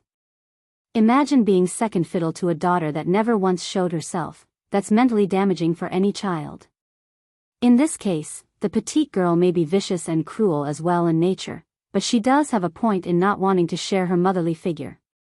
This was especially true when it came to Bai Yan and her children. It's far beyond the level of love she herself got, and that made Ningyu go crazy. That's why you did it? Bai Ning asks with a long sigh. Shaking her head in a bittersweet manner, Auntie Ning, I am so good to you, and my father only has you in his heart. Why do you hide so many things from us? Like that demonic beast, he once said he will return the debt by becoming your daughter's familiar after your rejection. Is that why you refuse to take me as your daughter? You want to reserve that creature for your real daughter? Dropping her mouth into an oval shape, Bai Ning couldn't believe what she was hearing. Half a minute later, she issues a helpless sigh and said, I did not accept you as my daughter because I subconsciously know I have a daughter. Since I already have a daughter of my own, how can I take someone else's child? As for the matter with my demonic beast, you're overthinking it. I never intended to have him pledge loyalty to anyone. Clenching her fist until it's shaking, Ningyu uses her bloodshot eyes to stare dead into the woman's eye. Okay, ignoring the demonic beast, why can't you take me as your daughter? I kept you company for all these years. I should have every right to that title than someone who abandoned you. Which part of me you don't like? I promise I will change. Abandoned you? This sentence left Bai Yan sharpening in the eye as she glared over to the petite girl. You never seen her family before, so how do you know she was abandoned by them? In my opinion, the only reason they haven't found Mother is because someone is interfering with Malice's thoughts and prevented her memories from returning. Seeking one's own death. 5. You're talking nonsense. Ningyu snaps back at Bai Yen with her vicious glare. In the lass's view, it's all because of this woman with that similar face that all of this happened. It's all her fault. Auntie Ning's relatives doesn't deserve to call themselves her family. They abandoned her, and now they want her back because they found out about her powers? What kind of logic is that in this world? Scoffing a sarcastic sneer, Ningyu's eyes had transformed from jealousy to pure hatred. And how do you know her loved ones abandoned her? Bai Yen retorts. Of course I know. Ningyu clenched her hands until blood could be seen around the palm. If it wasn't for her loved ones abandoning her, then how could Auntie Ning still be alone after all these years? She may have lost her memories, but they didn't. There's no reason for them to not even bother searching. But what I didn't think possible is our importance in Auntie Ning's eye. We've kept her company for so many years, through thick and thin, yet we still couldn't hold a candle to those heartless wolves that never gave her any warmth. Normally such words would be moving to the audience, but in this case, Bai Yen already knew the truth and couldn't resist holding back a snicker. Regardless, that mockery immediately earned her a cold hard glare from the petite girl. And, I also know her heartless daughter only came back because of her change in strength. Ha ha ha, if I were Auntie Ning, I would never recognize such a daughter again. Ningyu's appearance and laugh bordered on the edge of madness. Auntie Ning, me and my pa are so good to you, why do you treat us like this? Is it because I'm not your biological daughter? Is that why? You know my pa only got together with my birth mother because she used underhanded methods to trick him. He only loves you. In Ningyu's view, her birth mother doesn't deserve to be her mother because of the woman's lowly status. A maid, and a dead one at that, there's no way a girl like her would accept such a origin. That's why she's pushing all her ideas onto Bai Ning. It's also to wash away the lowly status from her mother's blood. Frowning, Bai Ning eventually issues a long sigh again towards the crazed madness in the girl. I've been wrong from the very beginning. I shouldn't have given you too much love, and now that has caused your personality to become this twisted mess. I'm sorry. Towards Ningyu, Bai Ning could say for sure she's completely disappointed and lost all hope in saving her. That means the lady won't interfere regardless of what Bai Yen intends to do with the lass. No, that's not true. In a panic, Ningyu grasps onto the woman's sleeve. You're not wrong. If anyone is at fault, it's those so-called relatives of yours. They're all a bunch of wolves, yes, wolves. Bang! In the very next moment she blurted that out, a small little figure had rushed down from the second-floor balcony and punched the girl in the chest before anyone could react. Stumbling backwards as a small trickle of blood seeped through from the corner of her mouth, Ningyu glares hatefully at the small little steam bun responsible for the injury. Seeking one's own death. 6. You bad woman, don't bully my mother and grandmother. If you dare continue, then I'm going to have Dragony eat you. In saying this, the little steam bun allowed his ferocious side to come through. What did he just say? Did he just call me grandmother instead of pretty granny? Bai Ning had fallen into a daze upon hearing that outburst, her eyes in dismay over the angry appearance of the boy. What did you say? Ningyu hatefully reached out with both hands in a vain attempt to tear apart the cute little guy. However, before she could even draw close though, Dragon Flame's figure had already jumped in between her and the kid. Sensing the incredible and menacing aura coming off of this old fella, Ningyu instinctively cowered backwards in a panic. She knows full well trying to do anything in front of this opponent was a futile effort, so she could do nothing but glare at the boy and his mother in question. Ignoring the raging hate coming her way, Bai Yen acts like she didn't notice at all and ruffled her boy's hair as she spoke. Xiachen, didn't I tell you to wait for me in the room? Why did you come out? Losing that murderous look from his face over that kind voice, Bai Xiachen immediately dons a wrong child appearance as he hung his head low. I'm sorry, mother. I had wanted to endure the insults coming out of that bad woman's mouth, but I lost it when she started to call you a heartless wolf. She's clearly the heartless wolf here. Bai Ning's head exploded, leaving her brain a blank slate. Xiachen claims Ningyu called Yenner a heartless wolf? But she was clearly calling my daughter that. How does it relate to Bai Yen? The lady was in no way a dumb person, she's perfectly capable of connecting the dots after being given all the hints. It's just that. Well, when one has been disappointed for so many years, it's normal for them to be fearful of making a misunderstanding and being hurt again. On the contrary, those words were causing waves in the petite girl's mind as sweat poured out and resentment hovered in those eyes. It's just like Pa says, this slut is Auntie Ning's biological daughter. How dare she come now? It has always been me and Pa accompanying her, how dare this heartless wolf come steal the fruits of our labor? Mother, turning to the side to make eye contact, Bai Yen wants to make sure there's no consequences for what she's about to do. Will you be distressed if I move against her? Startled at first over that question, Bai Ning took a good moment to think on the matter before responding. This is what she brought on herself, I won't complain to anyone if you do. She has already given her a chance, it's Ning Yu who didn't cherish the opportunity and instead did something irreparable. Auntie Ning. Ning Yu felt truly scared now. In her panic, she ran to kneel before the lady. Please, I know I'm wrong, please forgive me this one time out of consideration for all the years we've been together. Shaking her head despite all the tears and cries for mercy, I have warned you, but you didn't listen. In that case, why should I continue to forgive you? Call her heartless or cruel, she doesn't care, she simply doesn't want any harm to come to Bai Yen, that's all. Even if the perpetrator was someone like Ning Yu, Bai Ning won't intervene. Casting the bait, 1. Ning Yu's face froze as she stared at the woman whom she considered her own mother. There's grief, and there's pain, but most of all, she felt betrayed. I only made a small mistake, why would Auntie Ning be unwilling to forgive me? Is it because of this woman? Ning Yu's attention then shifts to Bai Yan's face, jealous fire burning in those eyes like she's going to engulf the target in flame. Biting her lips, I know Auntie Ning is unwilling to forgive me because of you, she can't face you otherwise. But know this, it is I and my pa who accompanied her for all these years, not her family or relatives. Bai Yen didn't say nothing, only staring down at the kneeling girl in silence. Perhaps that silence emboldened her, but Ning Yu kept going and her tone was more confident than the last as well. They abandoned Auntie Ning before, so why are they showing up suddenly? It would have been better if they never appeared. That last bit made Bai Yen narrow her eyes in because she had caught onto something in her words. Ning Yuan knows I'm Bai Ning's real daughter, that's true, but why is this Ning Yu also so certain? Based on my face alone can't prove anything, unless these two have met prior to this gathering. Then that's when a plan hatches itself in the lady's mind once she thought up to here.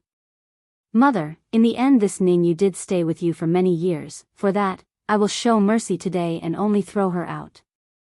Afterwards, she and you will have no connection ever again. Bai Ning actually became surprised by the lenient judgment. Yenner, you're not going to dispose of her? Showing a faint grin in order to not let the girl pick up on her scheme, it's fine, I can handle this. She can leave now. Bai Ning wanted to say more there, but when confronted with her daughter's reassuring smile, she ends up swallowing whatever words that's still in there. Alright, I won't get involved with this matter then.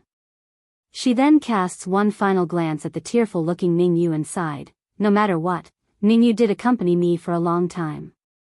If you are going to do anything, I hope you can do it swiftly so she doesn't suffer.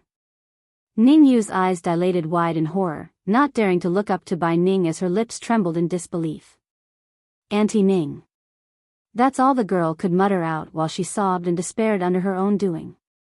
Sadly for her, the lady didn't give another glance her way with those closed eyes, which only made the situation all the more painful. Seeing things have come to this point with no possible return, Ning Yu slowly got up from the ground, her face bleak as a ghost.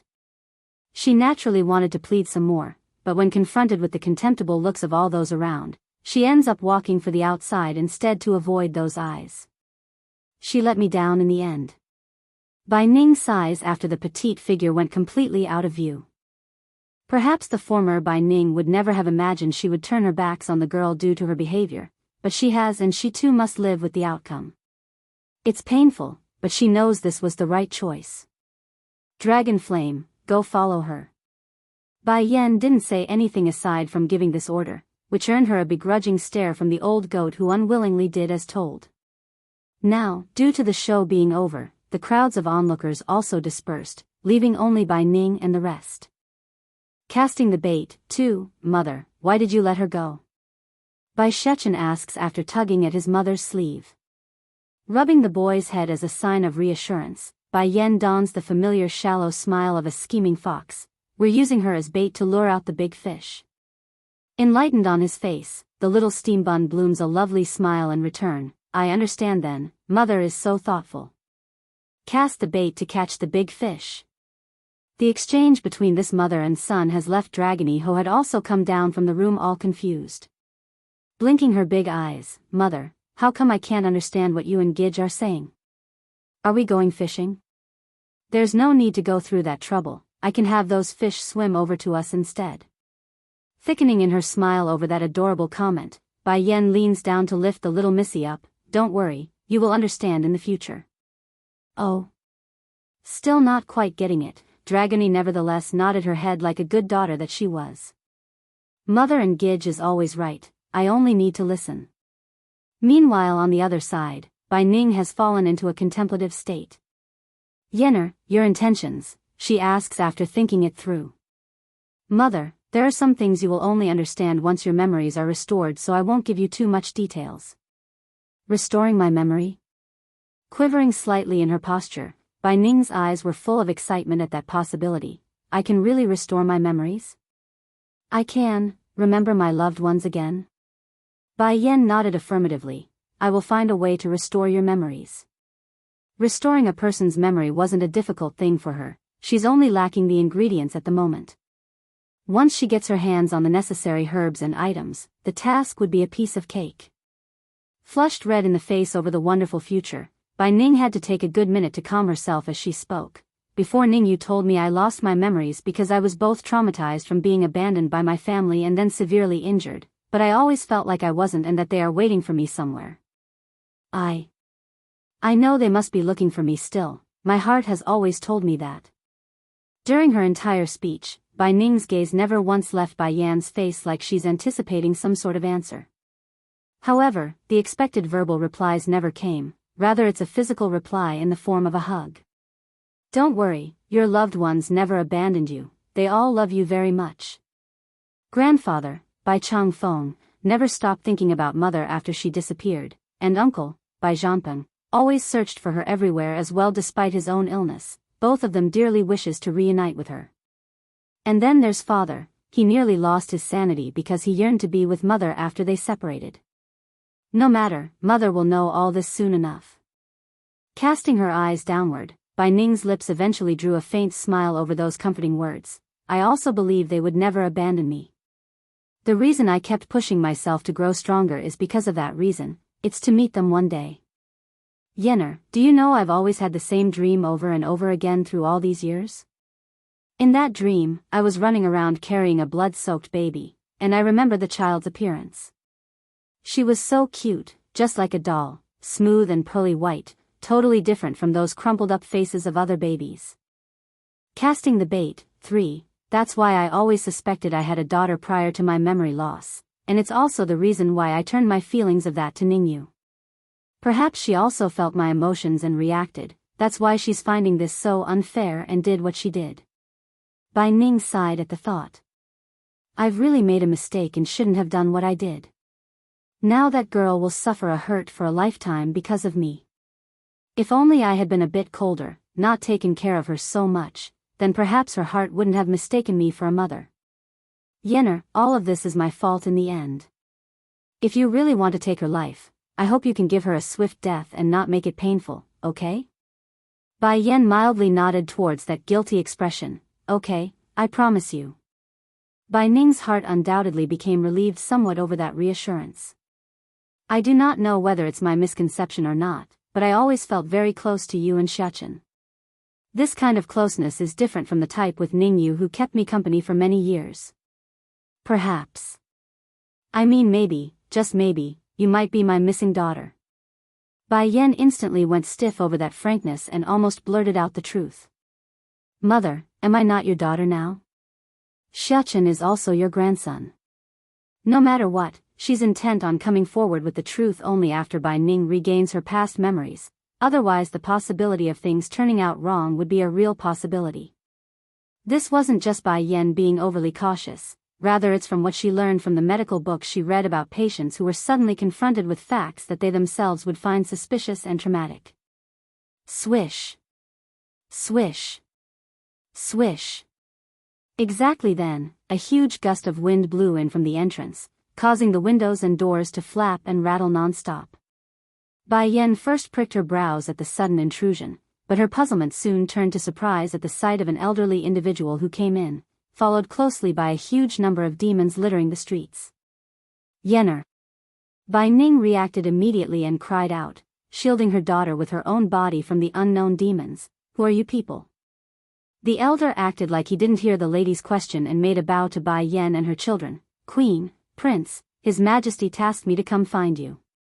He's been missing you dearly during your times of absence. Bang! From out of the blue without giving any warning, a swinging punch had come flying at the unsuspecting elder and hit him dead in the stomach.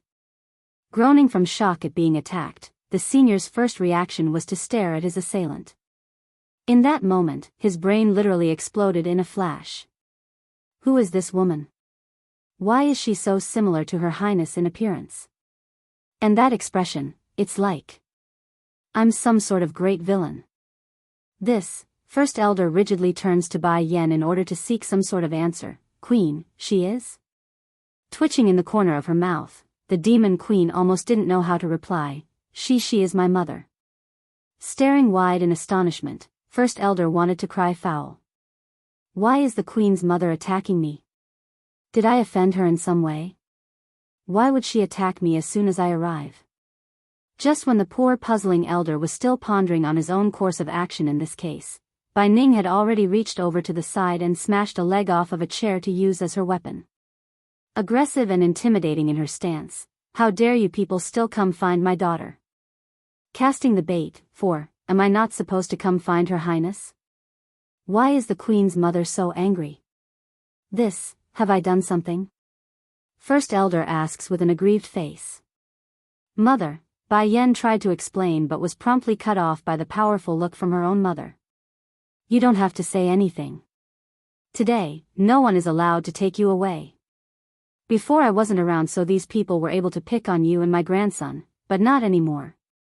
Pick on the queen, and the prince? Twitching in the corner of his mouth, First Elder couldn't complain about half of that because it's partially true. The king picking on the prince is true, but when have the king picked on the queen? It can't be. The queen's mother found out about that incident where someone impersonated the king and drove the queen away and hurt the young prince? Thinking up to here, the elder hurriedly wiped away the trickle of sweat from his forehead. Madam Bai, it's a misunderstanding, I can explain. Explain what? Bai Ning furiously swings the chair leg around in the air until she eventually locks it point blank into First Elder's face. You bunch drove my daughter and grandson out from their home first, so don't come asking them back just because you feel like it. Scram. All of you scram. Out of consideration for my daughter's sake, I won't hurt any of you. But if you continue to stay and make trouble, then don't blame me for not being kind. Bai Yan's face was pitch black at this point over what's being said. She naturally knew her son had said plenty of bad things about Ditsang in front of her mother Bai Ning, but to cause this level of a reaction was, well, damning. So, after looking at the dumbfounded and nervous First Elder, she then turns to her mother and said, Mother, it's all Xiaqin's nonsense. Ditsang, he. Yenner, I know you can't let go of that man and want to defend him, but I will never let him hurt you anymore. My daughter is the best in the world, so you will be matched with the best, of course. If he breaks your heart, then why should you keep him inside? In Bai Ning's view, her son-in-law must be impeccable in order to match her impeccable daughter. Anything lesser would be an instant out. But mother, everything really isn't like that, it's Xiaqin stretching the story. Growing urgent now, Bai Yen continues to defend her husband before things get completely out of hand. You don't need to keep defending him, Yenner. How old is Xiaqin? There's no way he would lie. From what I can see, these people are only here to take you back without caring for you. Don't worry, I won't let them get their way and make you suffer again. When a person's face goes so dark that it's turning white, you know things are getting desperate, and that's exactly what's happening to Bai Yen in this case. Xiachen, hurry and explain the matter to your grandmother. The poor lady almost sounded pleading to her own boy. Oh, puckering his lip, the boy begrudgingly did as told, using his innocent face. Grandmother, my father is actually not bad. Although I hate it when he keeps my mother's attention all to himself, but he's sincere to us nevertheless. Really? Said Bai Ning with a doubtful voice. Due to all the salt added by the boy during their time together, the grandmother had a lot of trouble believing Di Tsang to be a good person. Heck, she still didn't believe but won't go against the boy's cuddly and innocent face. Bai Shechen nodded in earnest. I wanted to stay with you, so I made the story up about us being mistreated by batty father. Grandmother, I really like you, can you become our family for real?